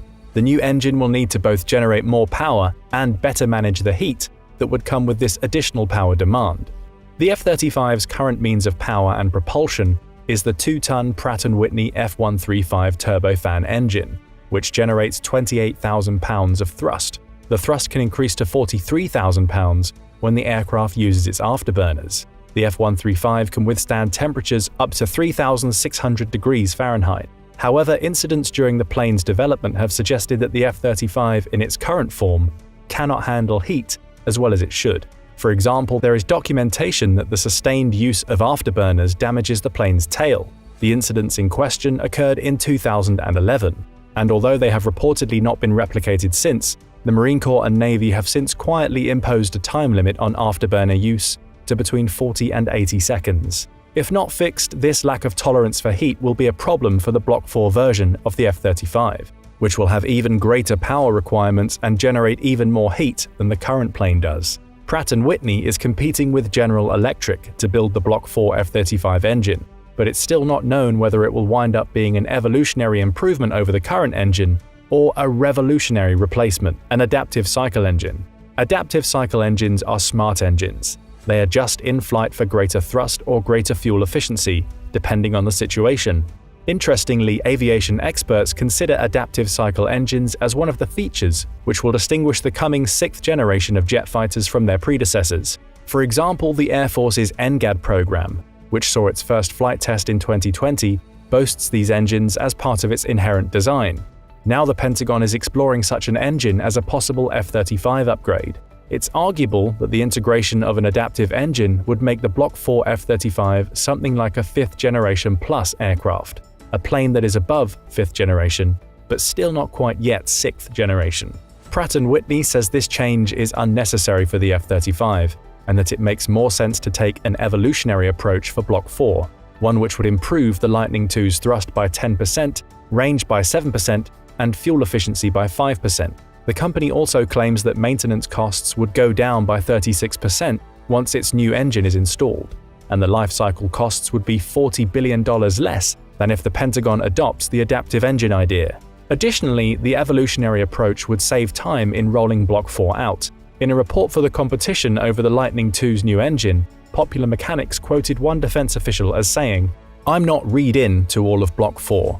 It's very closely guarded, but I've heard we're doing well in adaptive cycle engine development.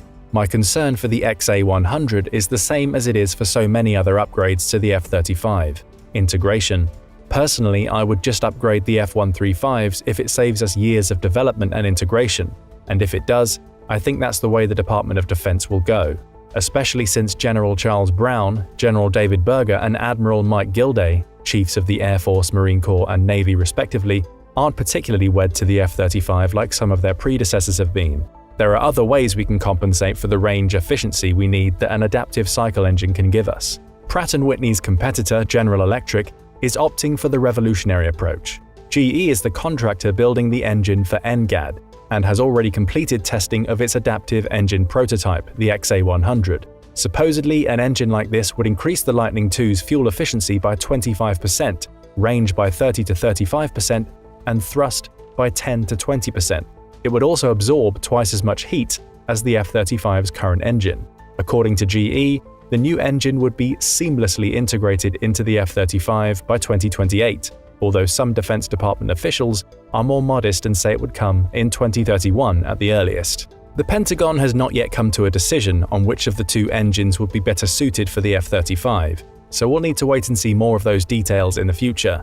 If speed is of the essence, then Pratt & Whitney may win out, but that's only speculation at this time. It's not been all smooth sailing to Block 4, however. As you might have expected with the F-35, which suffered through many years of developmental hell, the costs of the Block 4 upgrades have ballooned over their original price tag.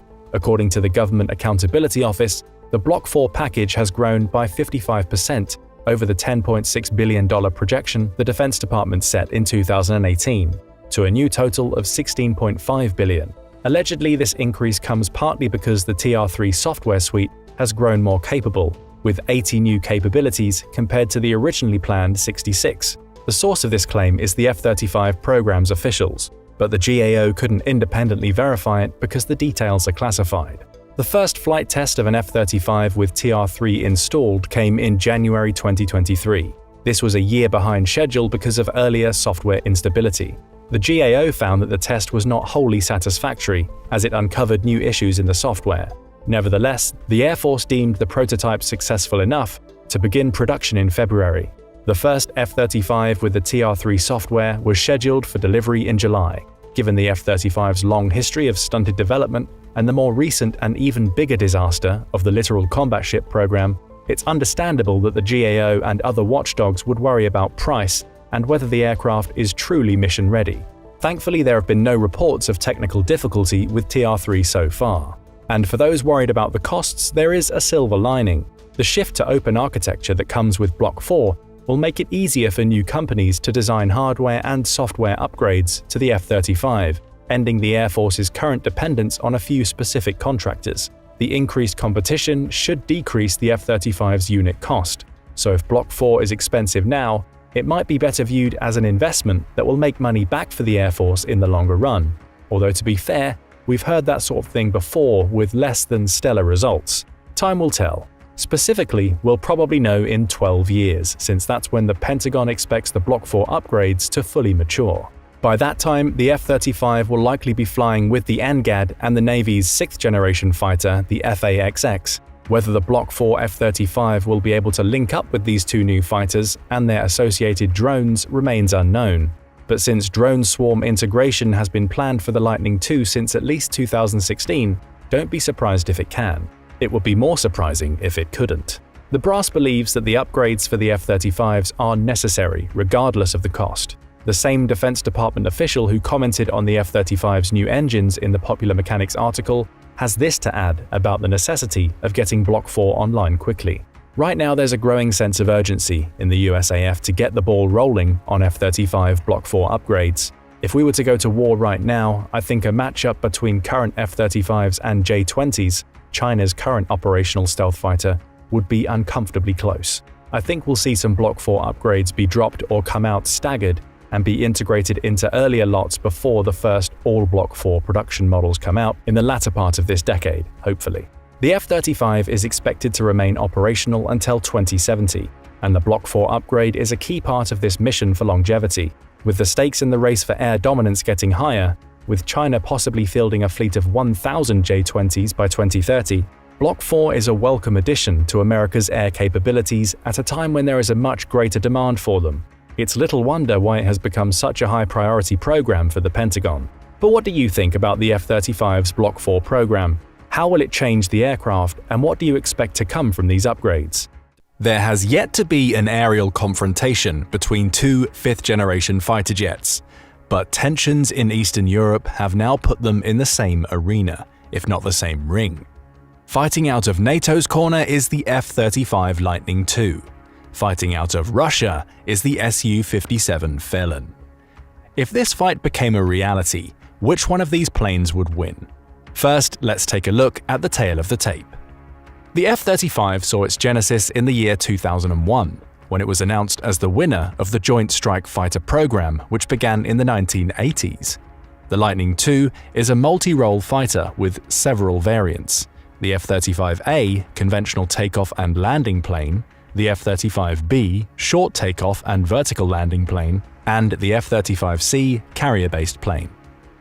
The F-35A entered service in 2016, the F-35B in 2015, and the F-35C in 2019. It is a single-seat plane equipped with the Pratt & Whitney F135 PW100 turbofan engine. It has a top speed of Mach 1.6, about 1,200 miles per hour, and a range of 1,700 miles per flight without refueling, a combat radius of 770 miles, and a service ceiling over 50,000 feet. The F-35 can climb at a rate of 45,000 feet per minute. Its payload includes all of the air-to-air and air-to-ground missiles in service and some of the bombs in the American arsenal. Normally, the plane can carry 4 missiles between its 2 internal weapons bays, though the coming F-35 Block 4 upgrade will increase that capacity to 6. There are also 6 pylons, 3 on each wing, for the F-35 to carry additional munitions, although this would sacrifice the plane's stealth attributes. The F-35A comes with a 25mm gun and 182 rounds as a standard attribute. The F-35B and F-35C can, if need be, mount a 25mm gun on a pod. According to Lockheed Martin, the F-35's manufacturer, the Lightning II's maneuverability has improved significantly since the first batch of planes. Its turn rate is now superior to the 4th-generation fighters in the American Air Fleet, such as the F-15 Eagle, F-16 Fighting Falcon, and the F/A-18 Super Hornet. The F-35 can perform attacks from all angles at either slow or high speeds and enter enemy turn circles rapidly. Meanwhile, the Su-57 Felon originated in the 1980s, as the Soviet Union wished to create a modern fighter jet to compete with the premier American fighters of the time, like the F-15 Eagle.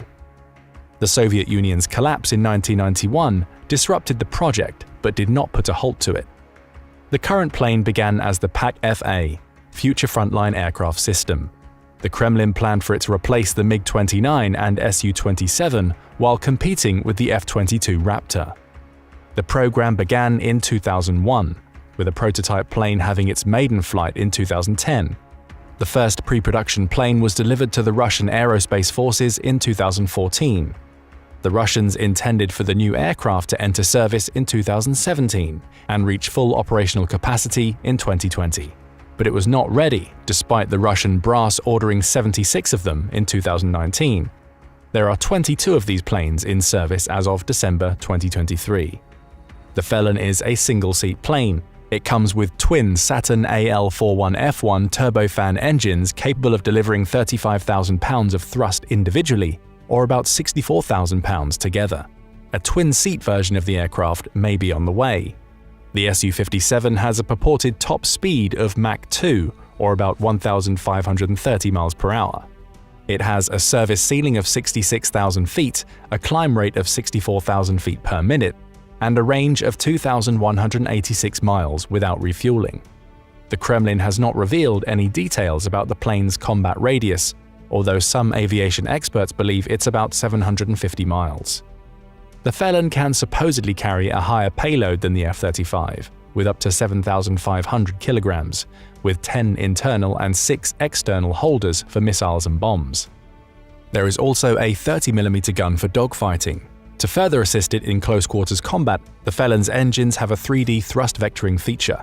This feature allows an Su-57's pilot to control the outflow of the plane's engines regardless of the aircraft's direction. In other words, the Su-57 might be flying in one direction, but the engine could be pointing in a different direction. This feature could be particularly useful in a dogfight, as it would allow the Felon to outmaneuver its opponent. The F-35 does not have 3D thrust vectoring. At first glance, the tail of the tape would seem to favor the Su-57 in a traditional match. The Felon has a higher maximum speed, climb rate, and altitude, can carry more weapons, has a longer range, and has 3D thrust vectoring engines to give it an edge in a visual range dogfight. If both planes wound up detecting each other, the advantage should swing to the Russian plane. This reality would be in line with the design of the two fighters, The F-35 is a multi-role plane, while the Su-57 is far more dedicated to air superiority, although it can adapt to other roles like attacking ground targets. However, dogfights are rare in modern warfare. While it would be premature to call them extinct, American military planners believed such a thing in the early 1960s, and those beliefs turned disastrous in the skies over Vietnam. The advent of stealth technology, longer-range missiles, and more sensitive radar means that visual-range plane battles will continue to become less frequent. Greater situational awareness, early detection, and ability to kill from long range are and will increasingly be the most important parts of establishing air superiority. In other words, spot the enemy and shoot him down from long range before he can spot you and do the same. The F-35 has its strengths in precisely these areas. The Lightning II is a true stealth aircraft. Aside from being coated in radar-absorbent materials, everything about the plane's design is made for stealth, including its size. It's a relatively small plane, at 51.4 feet in length, 14.4 feet in height, a wingspan of 35 feet, and a wing area of 460 square feet. The face of the F-35's engine is concealed in a way to add further stealth. In all, the F-35 has a radar cross-section with the profile of a golf ball. The F-35 is even stealthier than the F-22, according to the USAF brass, and its radar-absorbent coating is more durable than the Raptors. Although the exact details are naturally classified, the F-22 can be detected at a range under 10 miles. The F-35 would therefore be even less detectable. Although it is also coated with radar-absorbent materials, the Su-57's design is much less stealthy than its American opponent, to the point that some aviation experts do not regard it as a true stealth plane or fifth-generation fighter aircraft. It is bigger than the Lightning II at 66 feet long and 15 feet high. Its wingspan is 46 feet with a wing area of 848 square feet. To be sure, the Su-57 has a much lower radar cross-section than the Russian fighter jets that preceded it. However, this stealth profile is mostly concentrated in the front of the plane. In contrast to the F-22 and the even stealthier F-35, the Su-57 can be detected at a range of 35 miles.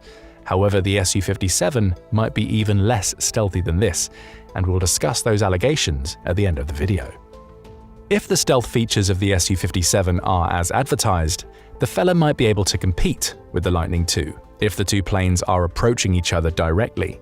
However, if it were to turn or maneuver, the Felon is much more detectable than the F-35. The Felon would therefore have to try and detect the incoming American plane and shoot it down without exposing its sides or rear. The two planes' missile armaments might be the deciding factor. For air-to-air combat, the F-35 can carry the AIM-9X Sidewinder for short-range engagements up to about 22 miles. The British AIM-132 ASRAAM is also compatible with the F-35 and can hit shorter-range targets about 15 miles away. For longer range, the Lightning II can carry the AIM-120 AMRAAM to hit targets about 65 miles away. In the future, the Block 4 F-35B variants will have the capability to be armed with the European MBDA Meteor, which can hit targets about 125 miles away, though this capacity is not expected until 2027. The F-35 will also soon be armed with the hypersonic AIM-260 JATM, which can hit targets about 120 miles away. The new missile will be integrated into the F-35's potential armaments as it starts to enter service. The Su-57 can also be armed with a panoply of air-to-air missiles at different ranges. First, there is the R-73 for shorter distances up to 25 miles. For medium to longer range combat, the Su-57 can carry the R-77M, which can hit targets up to a range of 120 miles. Then there is the hypersonic R-37, which can hit targets at about the same distance with speeds of Mach 6. In a direct confrontation, the Su-57 would have more shots and have a greater reach than the current F-35, although that advantage would be lost once the Lightning II gets the AIM-260 and the MBDA Meteor. So far, things don't seem to be that promising for the F-35. However, to make use of its greater ammunition and range, the Su-57 must first detect its target F-35 before it gets detected itself. As we have seen in the two planes' particular stealth configurations, this might prove difficult for the Russian fighter to do. From what we do know, the F-35 would usually have the advantage of early detection. The F-35 is the world's most sophisticated sensory aircraft. A few aviation experts have likened it to a supercomputer in the sky. The F-35 comes equipped with the AN/APG-81 Active Electronically Scanned Array (AESA) radar system. The range of the AN/APG-81 is, as you would expect, a highly guarded secret, but some aviation experts think it can spot targets between 250 and 300 miles away. The AN/APG-81 can provide high-resolution ground mapping to the F-35's pilot. The Lightning II also comes equipped with a network of cameras at various points on the plane to give the pilot a 360-degree field of view, with the information being fed directly into the helmet. These capabilities will be increased even further with the coming F-35 Block 4 upgrades. The F-35's sensors also include the Advanced Electro-Optical Targeting System and a custom-made AN/ASQ-239 Barracuda electronic warfare system, developed by BAE Systems. The Barracuda provides both offensive and defensive electronic warfare support, which provides all-aspect broadband protection to suppress enemy radar systems and assist the F-35 in targeting valuable assets. For example, the Barracuda Electronic Warfare Suite can turn the F-35 into a stand-in electronic warfare attack platform, without needing to call upon a specialized plane. In this capacity, an F-35 approaching an enemy air defense system could attempt to jam it with its onboard electronic warfare suite. The Barracuda system is also an open architecture one, designed to allow for the addition of new capabilities as they become available. Current F-35s can track 23 enemy planes in 9 seconds and engage 19 in under 3 seconds. The Su-57 also comes equipped with its own AESA radar system, the NO-36 Bielka. This radar provides X and L band modes to make it more resistant to enemy electronic warfare countermeasures. The radar provides a 120-degree field of view in elevation and azimuth, the angle between a reference plane and a point. This is the highest possible number for a flat phase array antenna. Though the radar's range is also naturally a secret, some estimates suggest that the NO-36 Bielka can detect an 11-square-foot target at a range of roughly 250 miles. The radar system is spread across the felon's body. The Su-57 also comes packed with equipment to give it improved situational awareness. This equipment includes cameras interspersed throughout the plane to give the pilot the information. At first glance, the two planes seem roughly comparable in their radars and electronic warfare abilities. But the F-35 should have longer-range detection now and a reduced cross-section. In the short future, the F-35's advantage in this area will grow, as the Block 4 version of the Lightning II will come with a new radar, the AN/APG-85, produced by Northrop Grumman. While the details are of course another secret, the new radar will have an even longer range than its predecessor. It will also have higher resolution, superior tracking, and better electronic warfare capabilities such as jamming and degrading enemy radars. The new radar will have these superior features in part thanks to it being based on a gallium nitride semiconductor system. This same technology is also being designed for the United States Air Force's coming 6th-generation fighter jet, the Next Generation Air Dominance (NGAD) program, giving the F-35 some features of a 6th-generation plane. The current F-35 versus the advertised features of the Su-57 should make for a close contest. Both have similar range, although the F-35's radar has a slightly longer range. Their missiles have similar range too, although the Russian R-37 is faster. The coming Block 4 F-35, combined with the AIM-260 JATM, should give the Lightning II a decided advantage over the Felon at longer distances. The design specifications between the two planes suggest that the F-35 should be able to detect the Felon from further away and shoot it before it can in turn be detected. The F-35 also carries another advantage, sensor fusion, which would prove a significant advantage in any real-world meeting between the two jets.